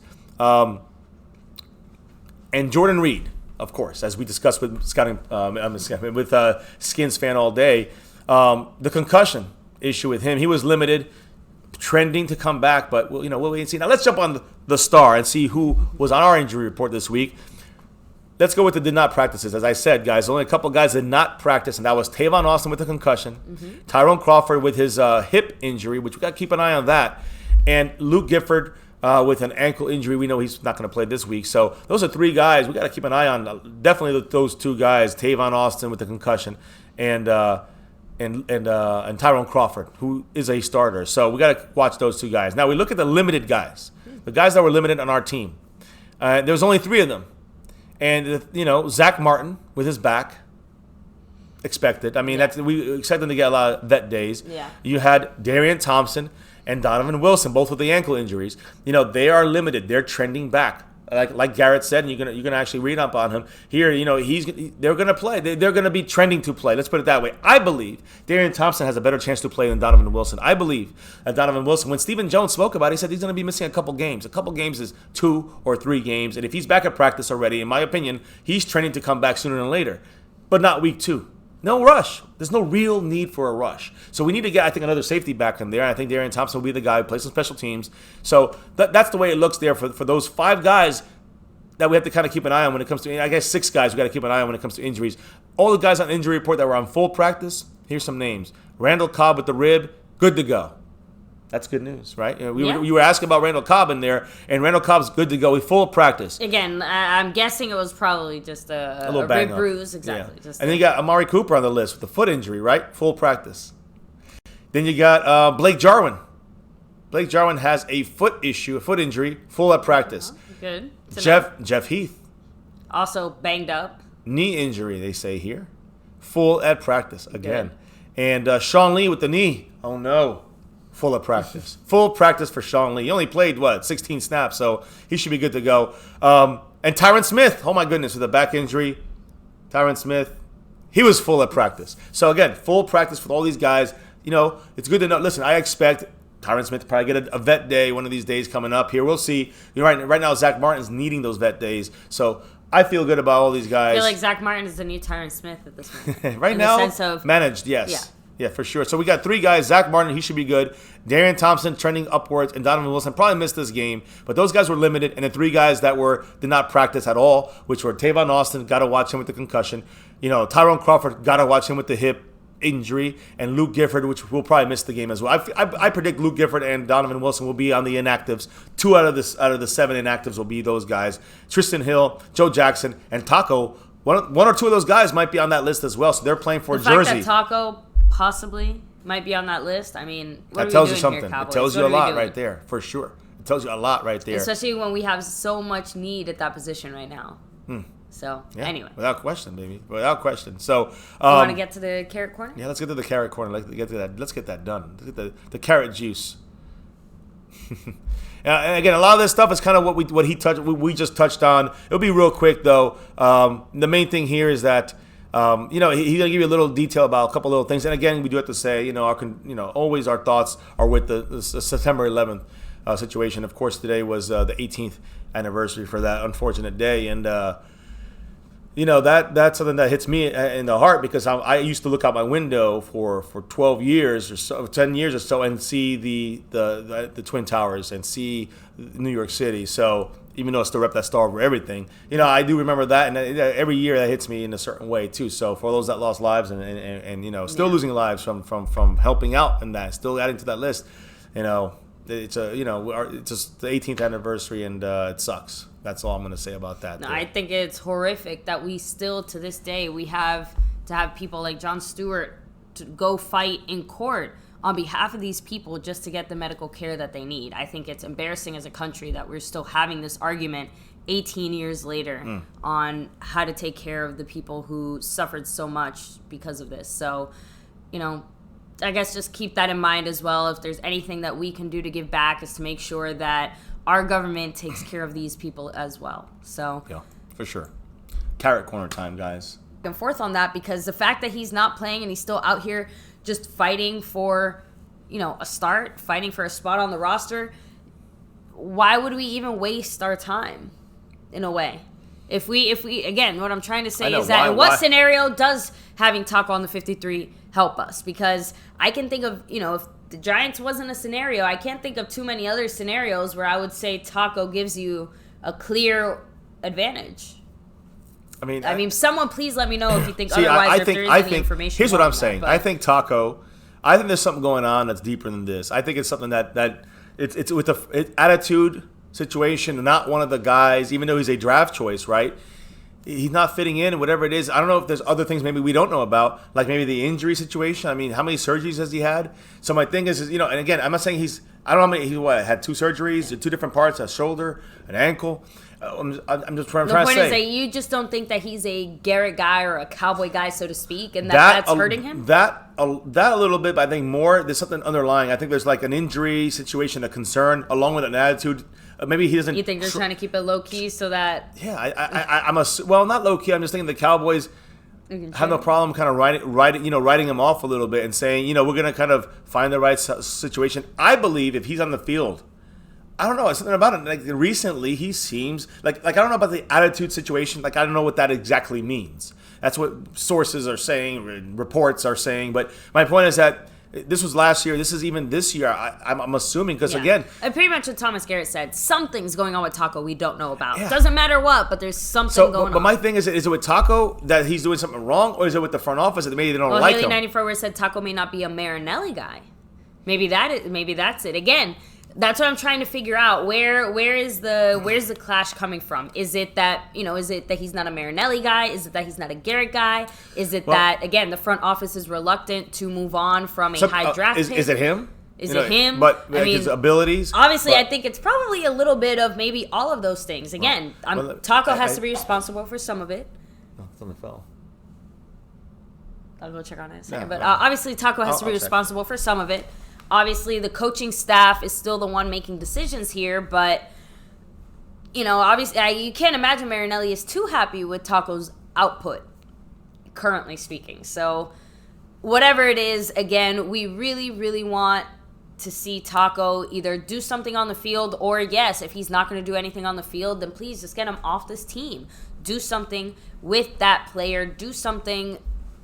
I know we had this discussion, I believe, with, oh my goodness, there we go, with Cowboy Boss, actually, at the Cowboys Experience, specifically on the fact that if we do trade Taco, we are probably looking at a draft pick, but when you have a team like this year, it almost doesn't make sense to trade for the future. When you have a team this Super good Bowl right ready. now, you kind of want to trade for something right now. So I'm really open to discussion on what you guys would think or what you guys would want to see us trade Taco for, in the sense of immediate impact player right now. And I know there's not many, but there's still guys we can bring in that can have an impact on our team. Or versus future draft pick for next year. We know it's going to be a great one because the Cowboys front office, in McClay we trust for sure. So, are we putting too much pressure on him? Guys, let me know what you think. Oh, let me see on here, guys. No, I want to make sure I do this here for my man. You Philly see, yeah, Cowboys, Haley 76. said even McClay was voicing input on Taco.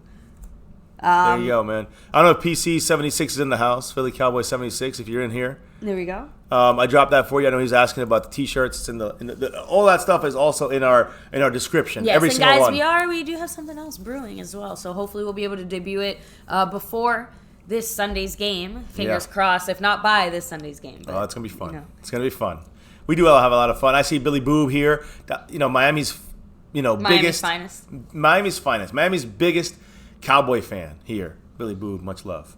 So so outside of the Carrot Corner, and obviously I got a couple all last the other things, rest of the updates, go ahead and well, let me just quickly fast forward through Tank.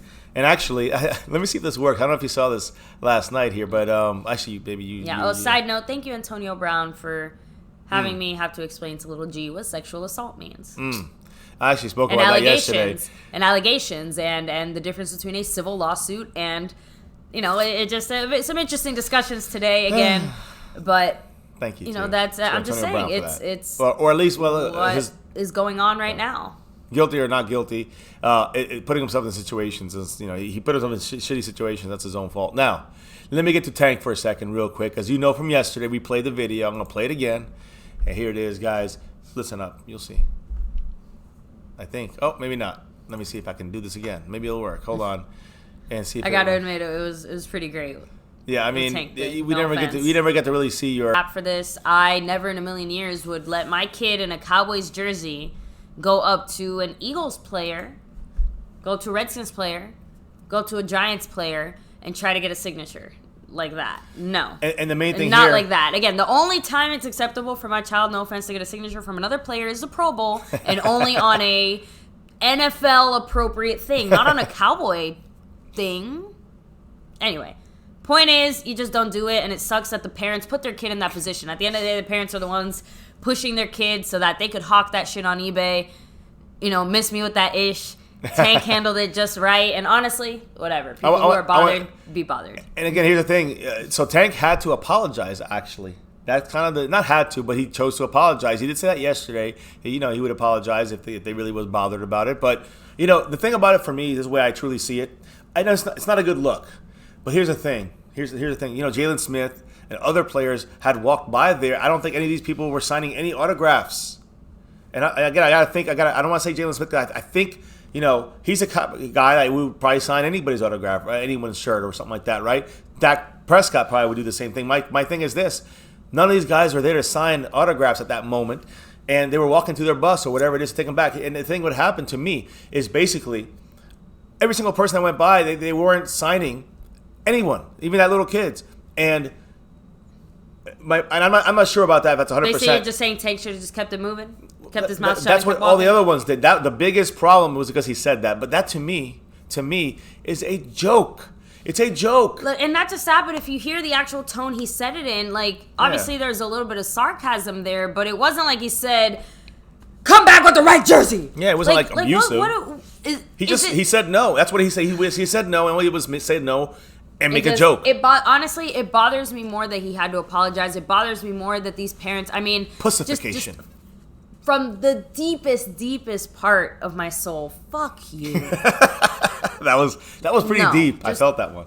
So I'm so tired. I'm just saying, so tired of this crap. So tired of this BS. The father was so annoyed. Pansy ass. Are we playing football here? not. The father of this boy went on TMZ. He was so upset and broken down and complained for a minute and a half. Send Tank the therapy bill so he can wipe his ass with it, okay? I'm frustrated here. Why is this even a discussion? I agree. The fact that he had to apologize makes me want to go to this kid's house and tell him, let me tell you how the real world works. Your parents are assholes. They're screwing you over, and it's not your fault, kid. I'm sorry. You still have time to rep the right team. You don't have to follow your parents' team, but your parents are assholes. You can't help your family, though. And they shouldn't shove Good you luck out. looking out. They shouldn't be shoving Try you out. wearing the right jersey They next shouldn't time. be shoving you in there to try to push you to go get the autograph, especially in that situation. Yeah. I don't know. If Saquon brushed off Little G's autograph, I would be like the proudest mom ever. I'd be like, guys, Saquon Barkley just ignored my kid. Because Cowboys are going to rub it. You know what I mean? Because obviously Little G would be representing kind of cowboy gear, right?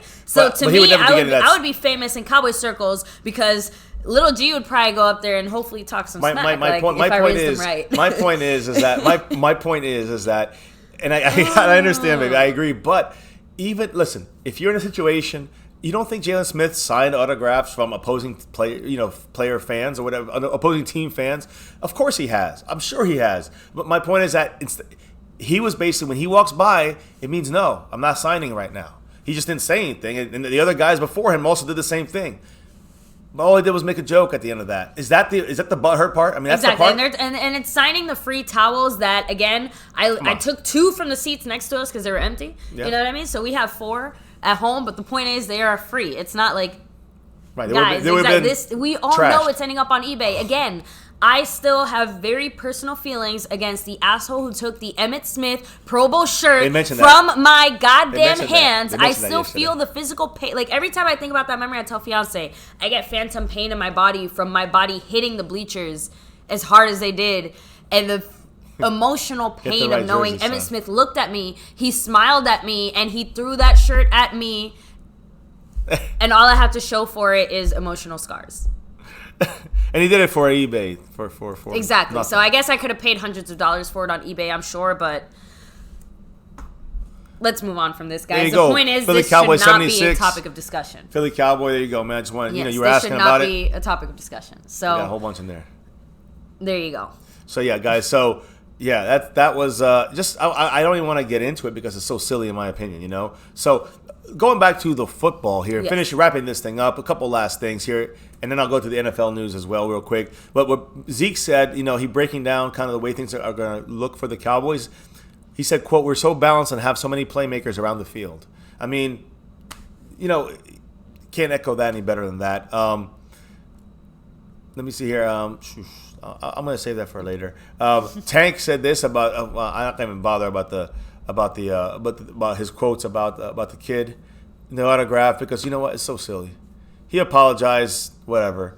But he spoke on Kellen Moore, and they went to Boise State together. When Marcus Lawrence arrived at Boise State right after Kellen Moore left, in the thing where they didn't play together, but you see they switched off there. And Tank always heard about the guy who became about Kellen Moore when he got there to Boise State. He said, quote, "Oh, absolutely, that's the GOAT. You go up there, and you ain't going to see nobody but Kellen." And that's all they care.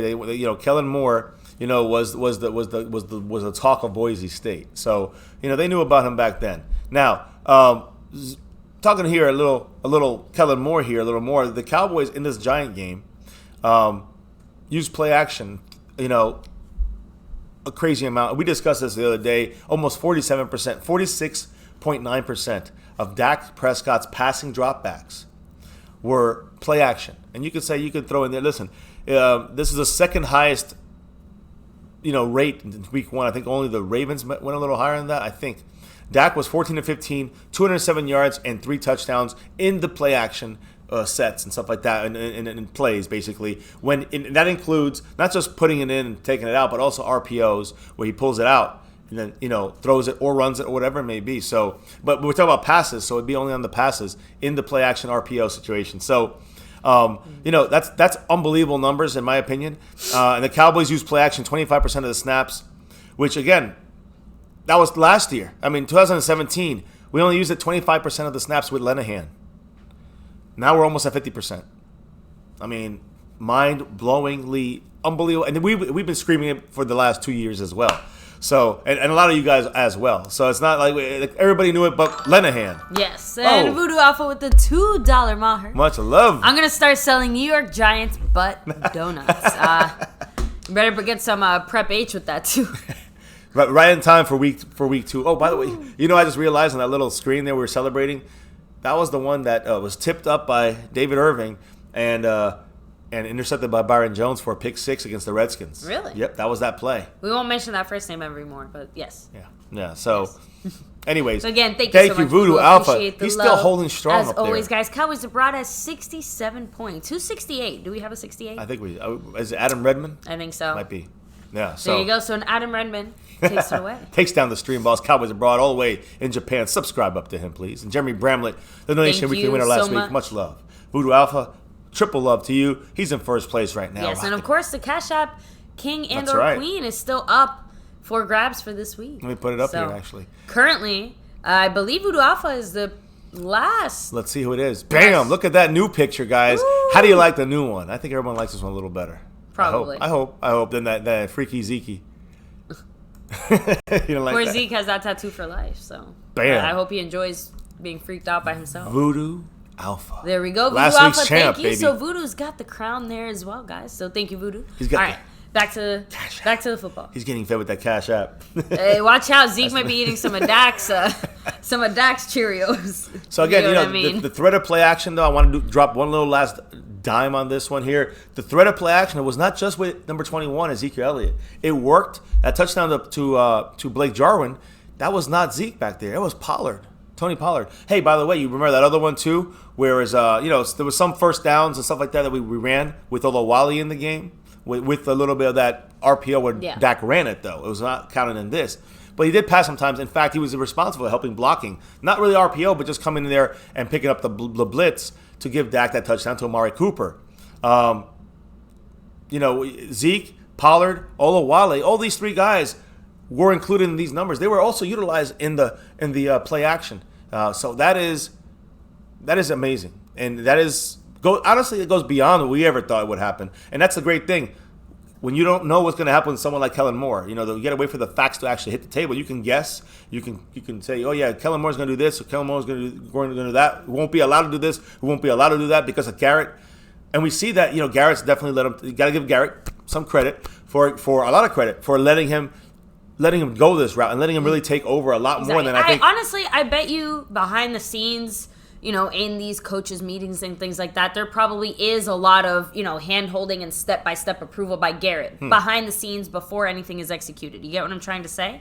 But in practice and on the field and these things, it sounds, Garrett kind of oversees. He's the overseer, I agree. That's the kind of coach I don't is think, for this again, team. the problem is, too, it's only been week 1. So but I do think I'm curious to see, again, as the season goes on, when the team does find itself in situations where Garrett is the one that has to make a choice or decision. We weren't in a situation like that. Great point. We were not put in a position where Garrett had to make any real decisions or had to step in any way. But There's no 4th and 1. Does it give you hope? Obviously, it gives me hope because it sounds like Kellen Moore has more control. I'm just curious to see but I'm talking about Garrett. In those times where Jason Garrett has to make a decision. How do you feel about his decision post-game attitude? How do you feel about his hyping up the crowd? I mean, I know it's little things. I know, again. But to me, it translates to something. The players seem to even almost like, oh, shit, that's the carrot. I am it's much crazy. more excited. I am much more excited. But I'm gives you also, hope, is my point. Yes, it gives me hope. Exactly. I'm trying not to get too carried away with it just because it's one game. Exactly. It's still one game. It's still the Dallas Cowboys. And we haven't seen the situations you're talking about. Exactly. You're right. Positive changes are coming and have come already. So I am hopeful that we will see better choices by Garrett. I agree. And again, this translates to the running game too, because you look at Zeke and the choices we're going to make when it comes to utilizing him. We're going to use him a little more, uptick a little bit. Glenn Hall, great point. All Jason Garrett has to do now is stay out of the way. That's his new job. I mean, kind of, yeah. It just, the point is exactly, don't get involved. Don't stick your neck in. But I like the stronger figurehead he's putting out there. That's important. I think not just for the fans, but especially for the team. Exactly. Yeah. I do agree that the team does need that dynamic. Part of it too. Again, let me know what you guys think. Part of the reason I think Kellen Moore does work well in this dynamic is because he almost does feel like a player. He was on the team previously He's 2 old. years He's ago. younger than some of the players. He's very, very young. 29, so right? maybe part of that is the fact that he's relatable and that he kind of doesn't feel quite like a coach just yet. You know what I mean? He's kind of in this in between where he's a coach, he's still getting that respect, but he's still at a level where a lot of players can still relate to him. I and get you. For sure. There's have a good rapport. Richard has that as well on communication. defense. You know what I'm saying? Richard has that on defense. Richard, Moore. These guys mix in well with some guys that are almost their peers. Almost, exactly. right but there we with still them. have, like you said, the people at the top like Marinelli, the people at the top like Garrett to kind of help Jerry and Steven. Bring some guidance, I guess. So, hey, listen, Zeke, though, again, he says, quote, it's exciting to see these guys on the outside gash them like that because, I mean... Gash them? Yeah, gash them. Because there are teams that are going to have to play us differently now. They might not be able to put an extra guy into the box, so it's going to open things up for the run game, end quote. And that is exactly what I wanted the league to be put on notice about.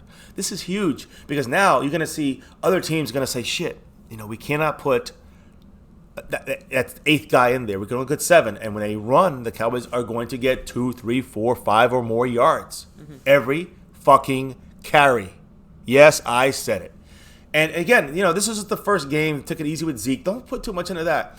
I think it's more you're going to see when Zeke is needed, and he's going to be. And then they're going to. It's a pick your poison. You guys understand what that quote means? That phrase means you are picking which way to die. For the defense, you gotta attack one thing or another, and then the Cowboys can then say, okay, I'm going to pick this way to kill you. I'm going to pick that way to kill you. I'm going to hand it off this way. And Dak is the guy who's in this game, in this one game, Dak looked in control of this offense. That's another big thing. It's grasping the Boise State mindset of Kellen Moore. And Dak, I'm impressed with Dak. You know how much I love Dak. And sometimes you got to be critical at certain things. But you know what? Dak, John Kitna, Kellen Moore, and Dak Prescott have put together. They made Dak Prescott and understood. He understands this offense so well that I think that we're in a fantastic situation, fantastic shape with Dak. There with us. And I mean, with these coaches guiding him and Dak being able to do what he's finally able, we thought he can do, man, I think the sky's the limit for this offense, for this team on offense. And they might be the ones picking us up and carrying us over the defense this year. So, and then we have Looking Crazy, the Lunatic, and Thomas Garrett all pretty much saying the same thing. So, Looking Crazy said he feels like a teammate more than a coach. I think he's trying to earn coach. Yes. The Lunatic said Kellen Moore's relatable and approachable. He asks what the players think and listens. Thomas Garrett said his relationship with the players is what got him the OC job. Yes. Cosign. Joseph Lewis. Yep. Good observation on Kellen Moore. Yes. So good job, babe. I mean, it's it's fantastic. I mean, now Glenn Hall said a figurehead making $7 million a year. Sorry, Stephen Jones not having that next year. You're gonna have to either fire him or move him to the front office. Again, I would say asterisk. Because I think a lot of things have to happen this season, and I'm still not sure which way the Cowboys are going. Again, if this team does really good, Garrett could stay or go. If this team does really bad, Garrett could stay or go.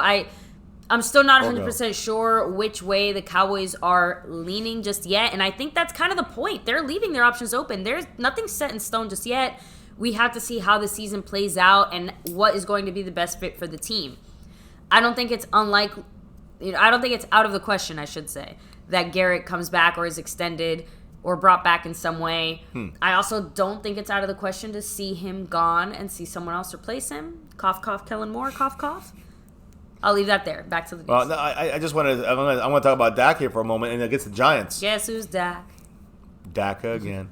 Dak against the Giants cornerbacks, DeAndre Baker, Antonio Hamilton, Grant Haley, Antoine Bethea, and Jabril Peppers. Against those 5 guys, I think Janoris Jenkins is the only guy that's not in this group. Against those 5 guys, Dak combined to allow 16. Those guys combined to allow 16 targets. 16 receptions on 16 targets. So everywhere, anytime Dak threw when they were covering, that was a completion. And so it's insane when you think about that, how we just dismantled them. And again, maybe Janoris Jenkins made a good stop, knocked down the ball here and there, but everybody else was just burned. And again, they're maybe subpar, but it's also I see the Kellen Mooreisms in this offense. And Dak, he threw 4 touchdowns. Dak would still need to average 2.4 touchdowns per game to hit that 40 mark. I was talking about this yesterday, and I know you were out early, but this is to get 40 touchdowns. I mean, he could get 30. I think people would be happy with that. 30 touchdowns. And I mean, if you get 30, you're looking at probably around 2 touchdowns a game in the air. You know what I'm saying? If you go 3 a game, he's going to get over 40. So, and that's what, at this point now, because he had 4 in the start. Again, when you look at our matchups, I find it pretty tough to think that he's going to score a touchdown every single game. I think 2 of them he could do. 2 every game. He'll put 1 in for sure. I think it's going to be one of those things where there's going to be one game that ends up being a fluke.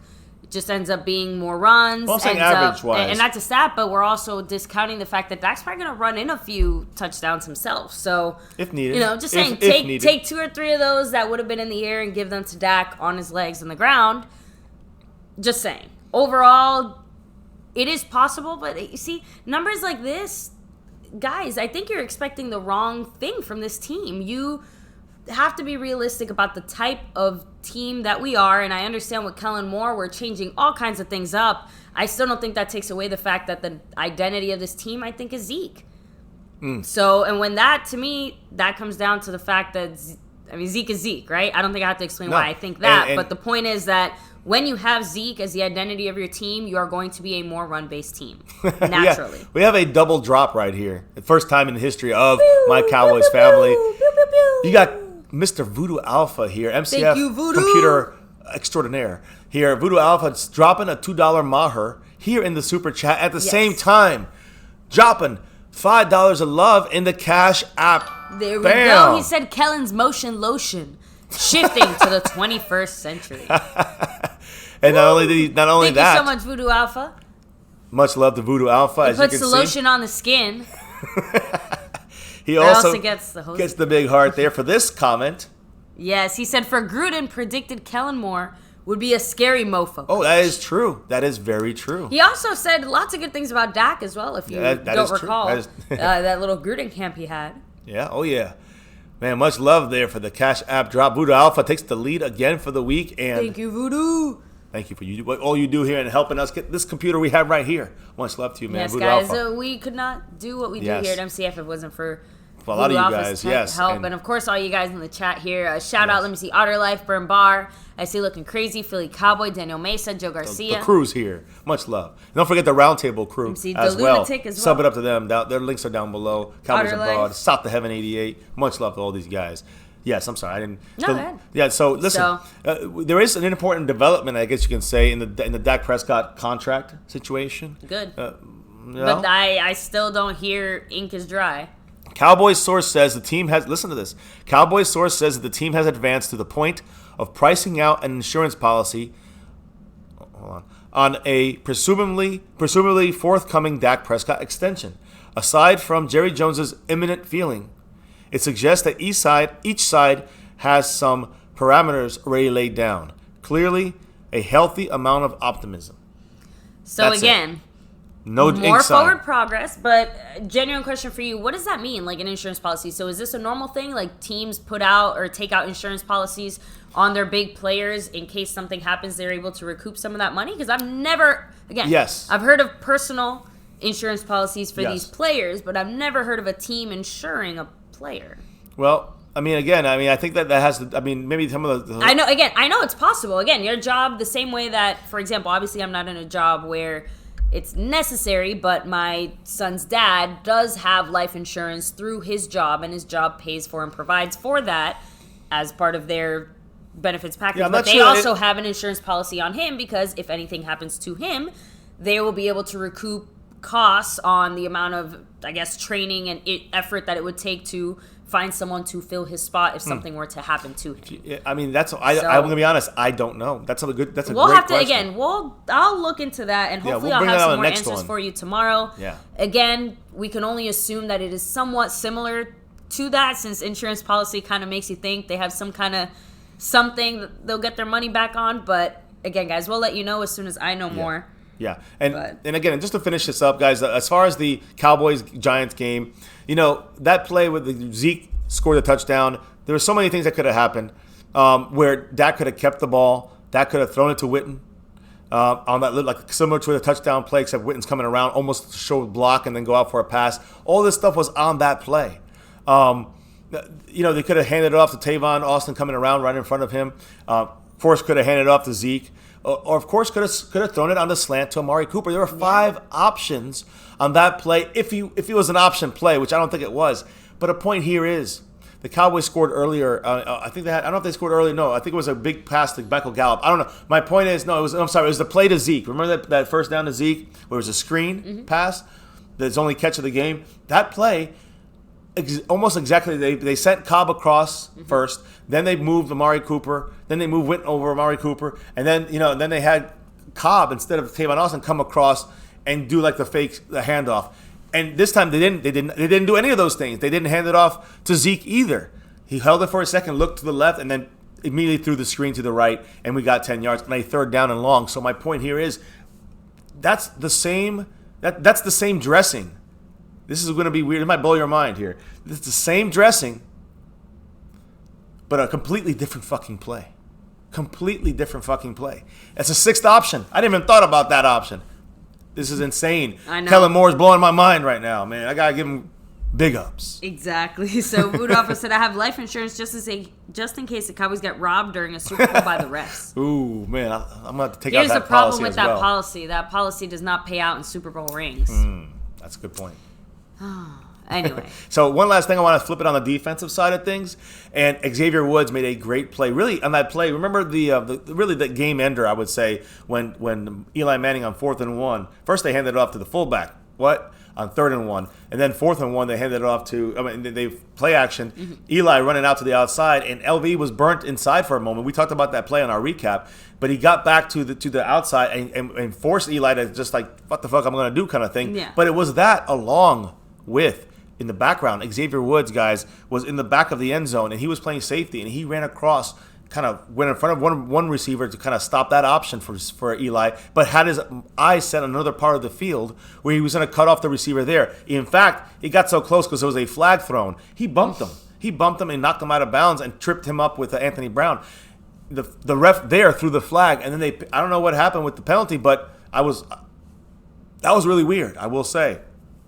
And the reason why they picked up the flag on that was because Tank and LVE had already kind of got close enough where Eli wasn't throwing the ball, and he was kind of just eating the sack there, and then he fumbled it. But that's the play. That's the game changer. And again, Xavier Woods came close to a penalty there. I mean, so close they picked up the penalty and basically said no, he was getting sacked. Yeah. It was really close, in my opinion. It was really close. And my point is that, but Xavier Woods made a great awareness play, great closing speed, and really made a great play there if there was no true penalty there. Exactly. So just something very interesting to think about that. Super Bowl odds, which I'm not going to really go crazy about right now, but Patriots 4-1, Chiefs 7-1, Saints 8-1, Rams 12-1 with the Eagles.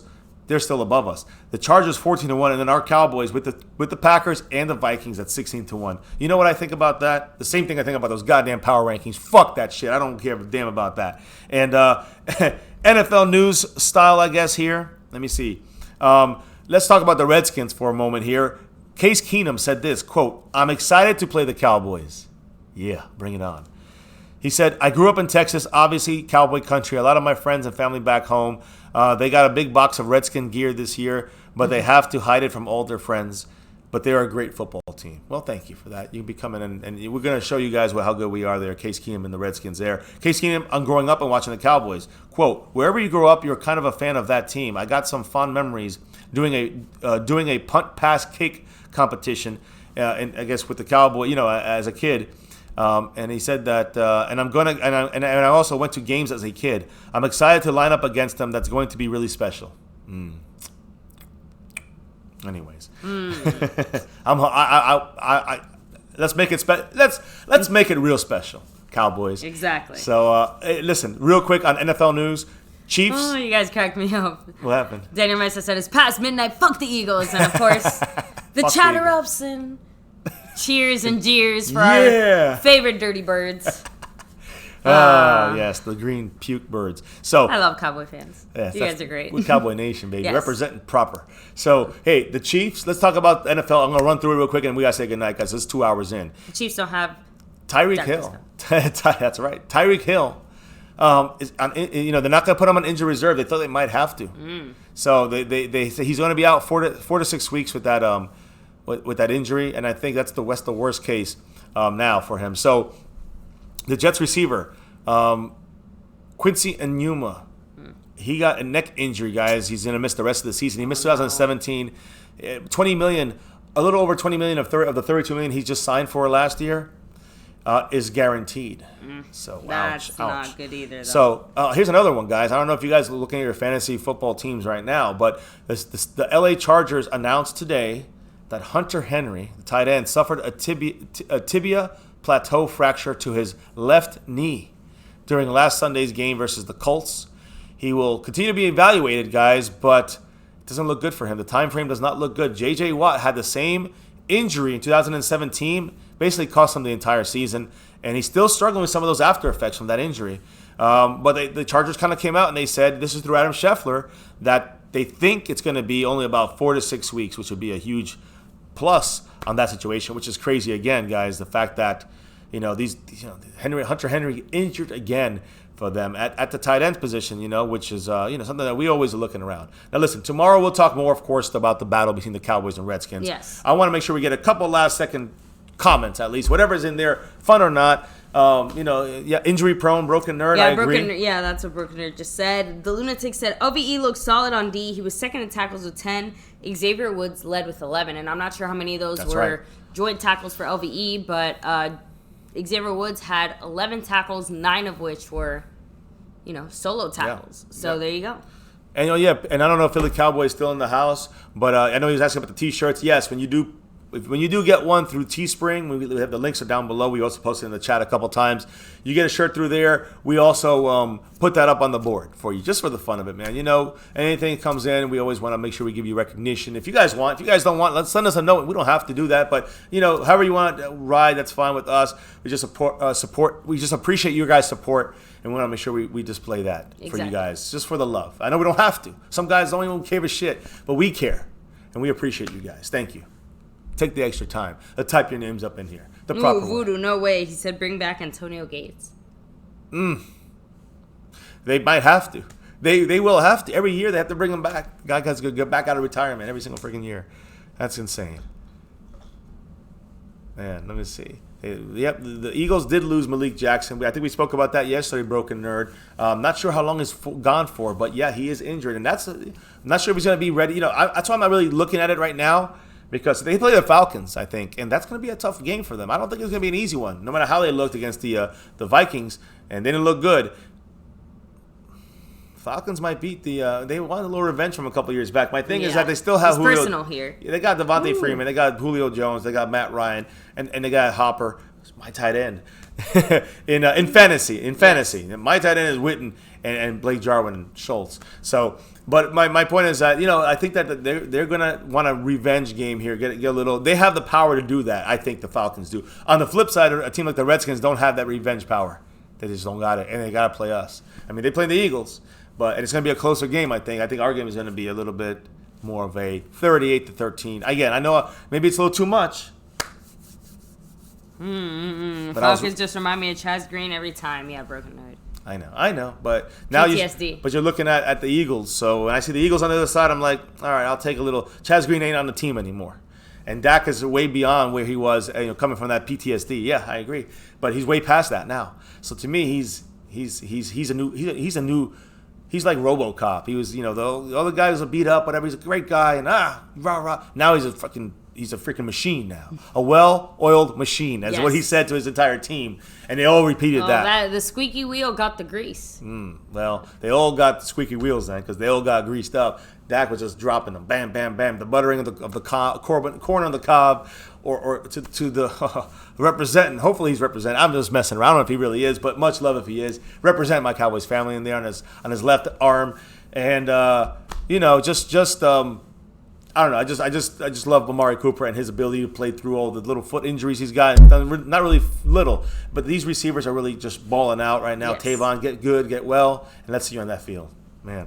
I don't know, man. Is that about it, guys? I think we're wrapping this baby up. Over 2 hours in the house. Much love to every single person dropping that Cash App love there. Much love to Voodoo Alpha. Yes. And of course, knocking down all you guys, kind of knocking them down a little bit. JJ Vargas. Voodoo Alpha also twice dropping some love in here in the super chat, and of course in the Cash App love. I know Philly Cowboys probably going to be jumping up on that screen there in first place if he wants to drop. I know he's asking about the shirts, so that's why. So check him out, and if you guys do, we'll see how the leaderboard goes tomorrow. But thank you guys for the love as well there, and all of you guys in this chat right now. Much special love to SkinsFanAllDay, guys. Check out his channel. We have his links down. His link to his channel is down below in the description. And listen, he does a lot of different things, not just Redskin stuff. So keep that in mind. He does promote channels and do that kind of stuff. So to each their own when it comes to that stuff. That's cool. Exactly. But just guys, go ahead and check him out if you want. There's a lot of Redskin chat in there too, and he does talk. You can hear him today. He was real honest about his team. He's basically saying, "I surrender. The Redskins are going to get pummeled here." He still picked them 28-21, so I'm going to hold that. I'm going to hold him to that. But in the end, he knows what's happened. He had to save face with the fan base, with the Redskins fan base. I understand that. I understand.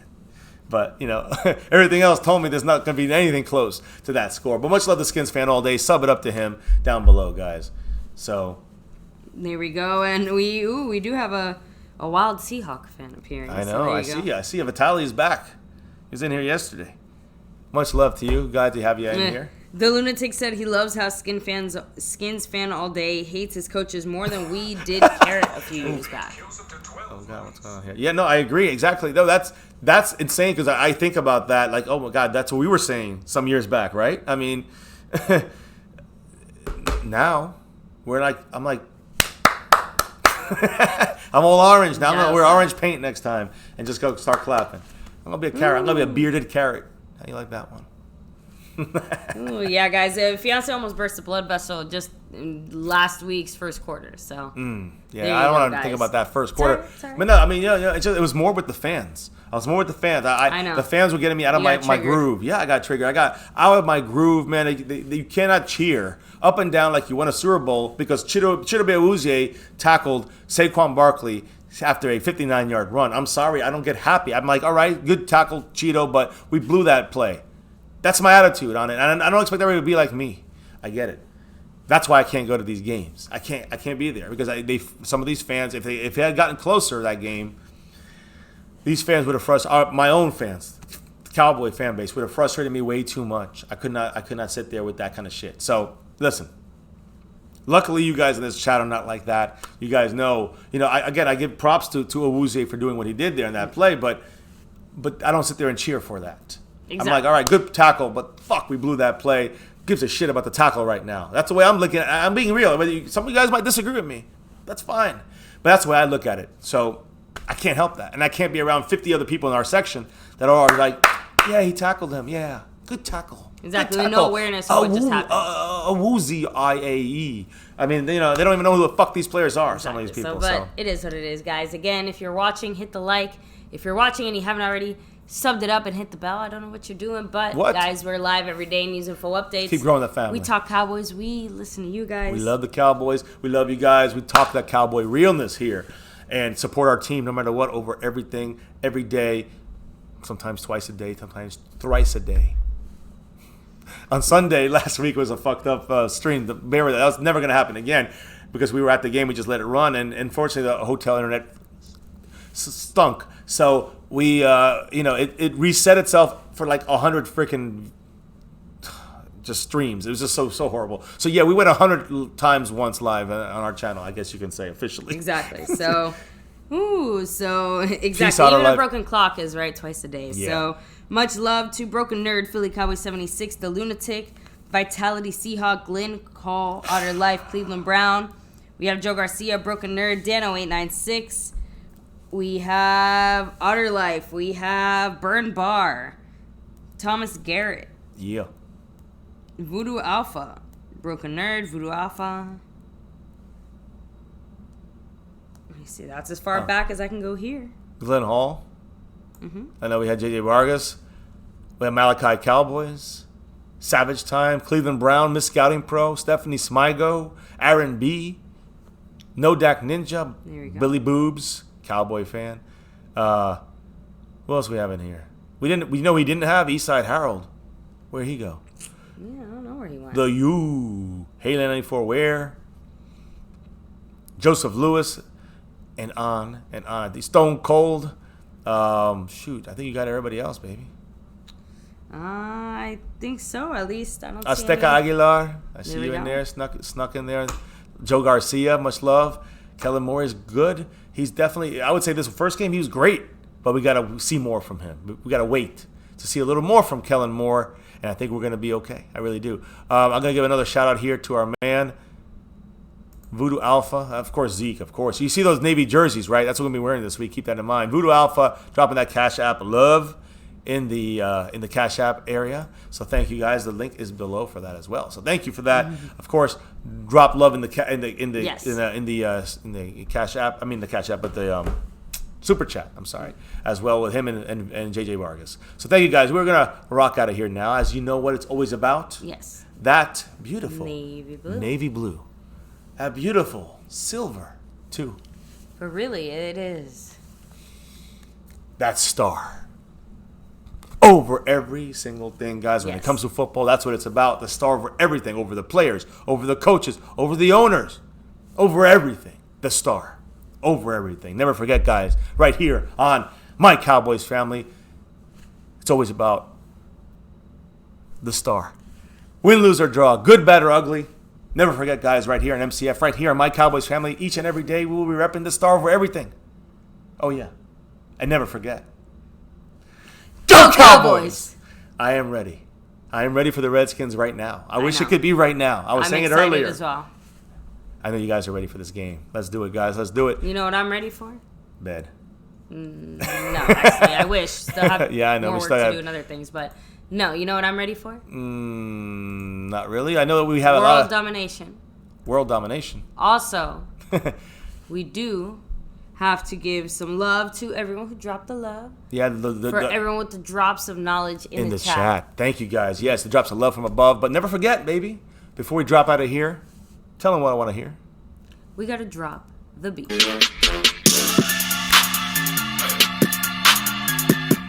I'm just dancing with you.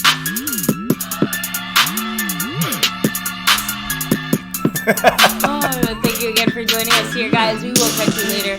We'll be live again tomorrow. Yeah, guys. Okay. Eagle fans, 5 is always greater than 1. Don't forget that, guys. Just in case you are. I know you are. Much love to LT. I see you in Discord. And guys, just in case you forgot, I want to make sure you remember.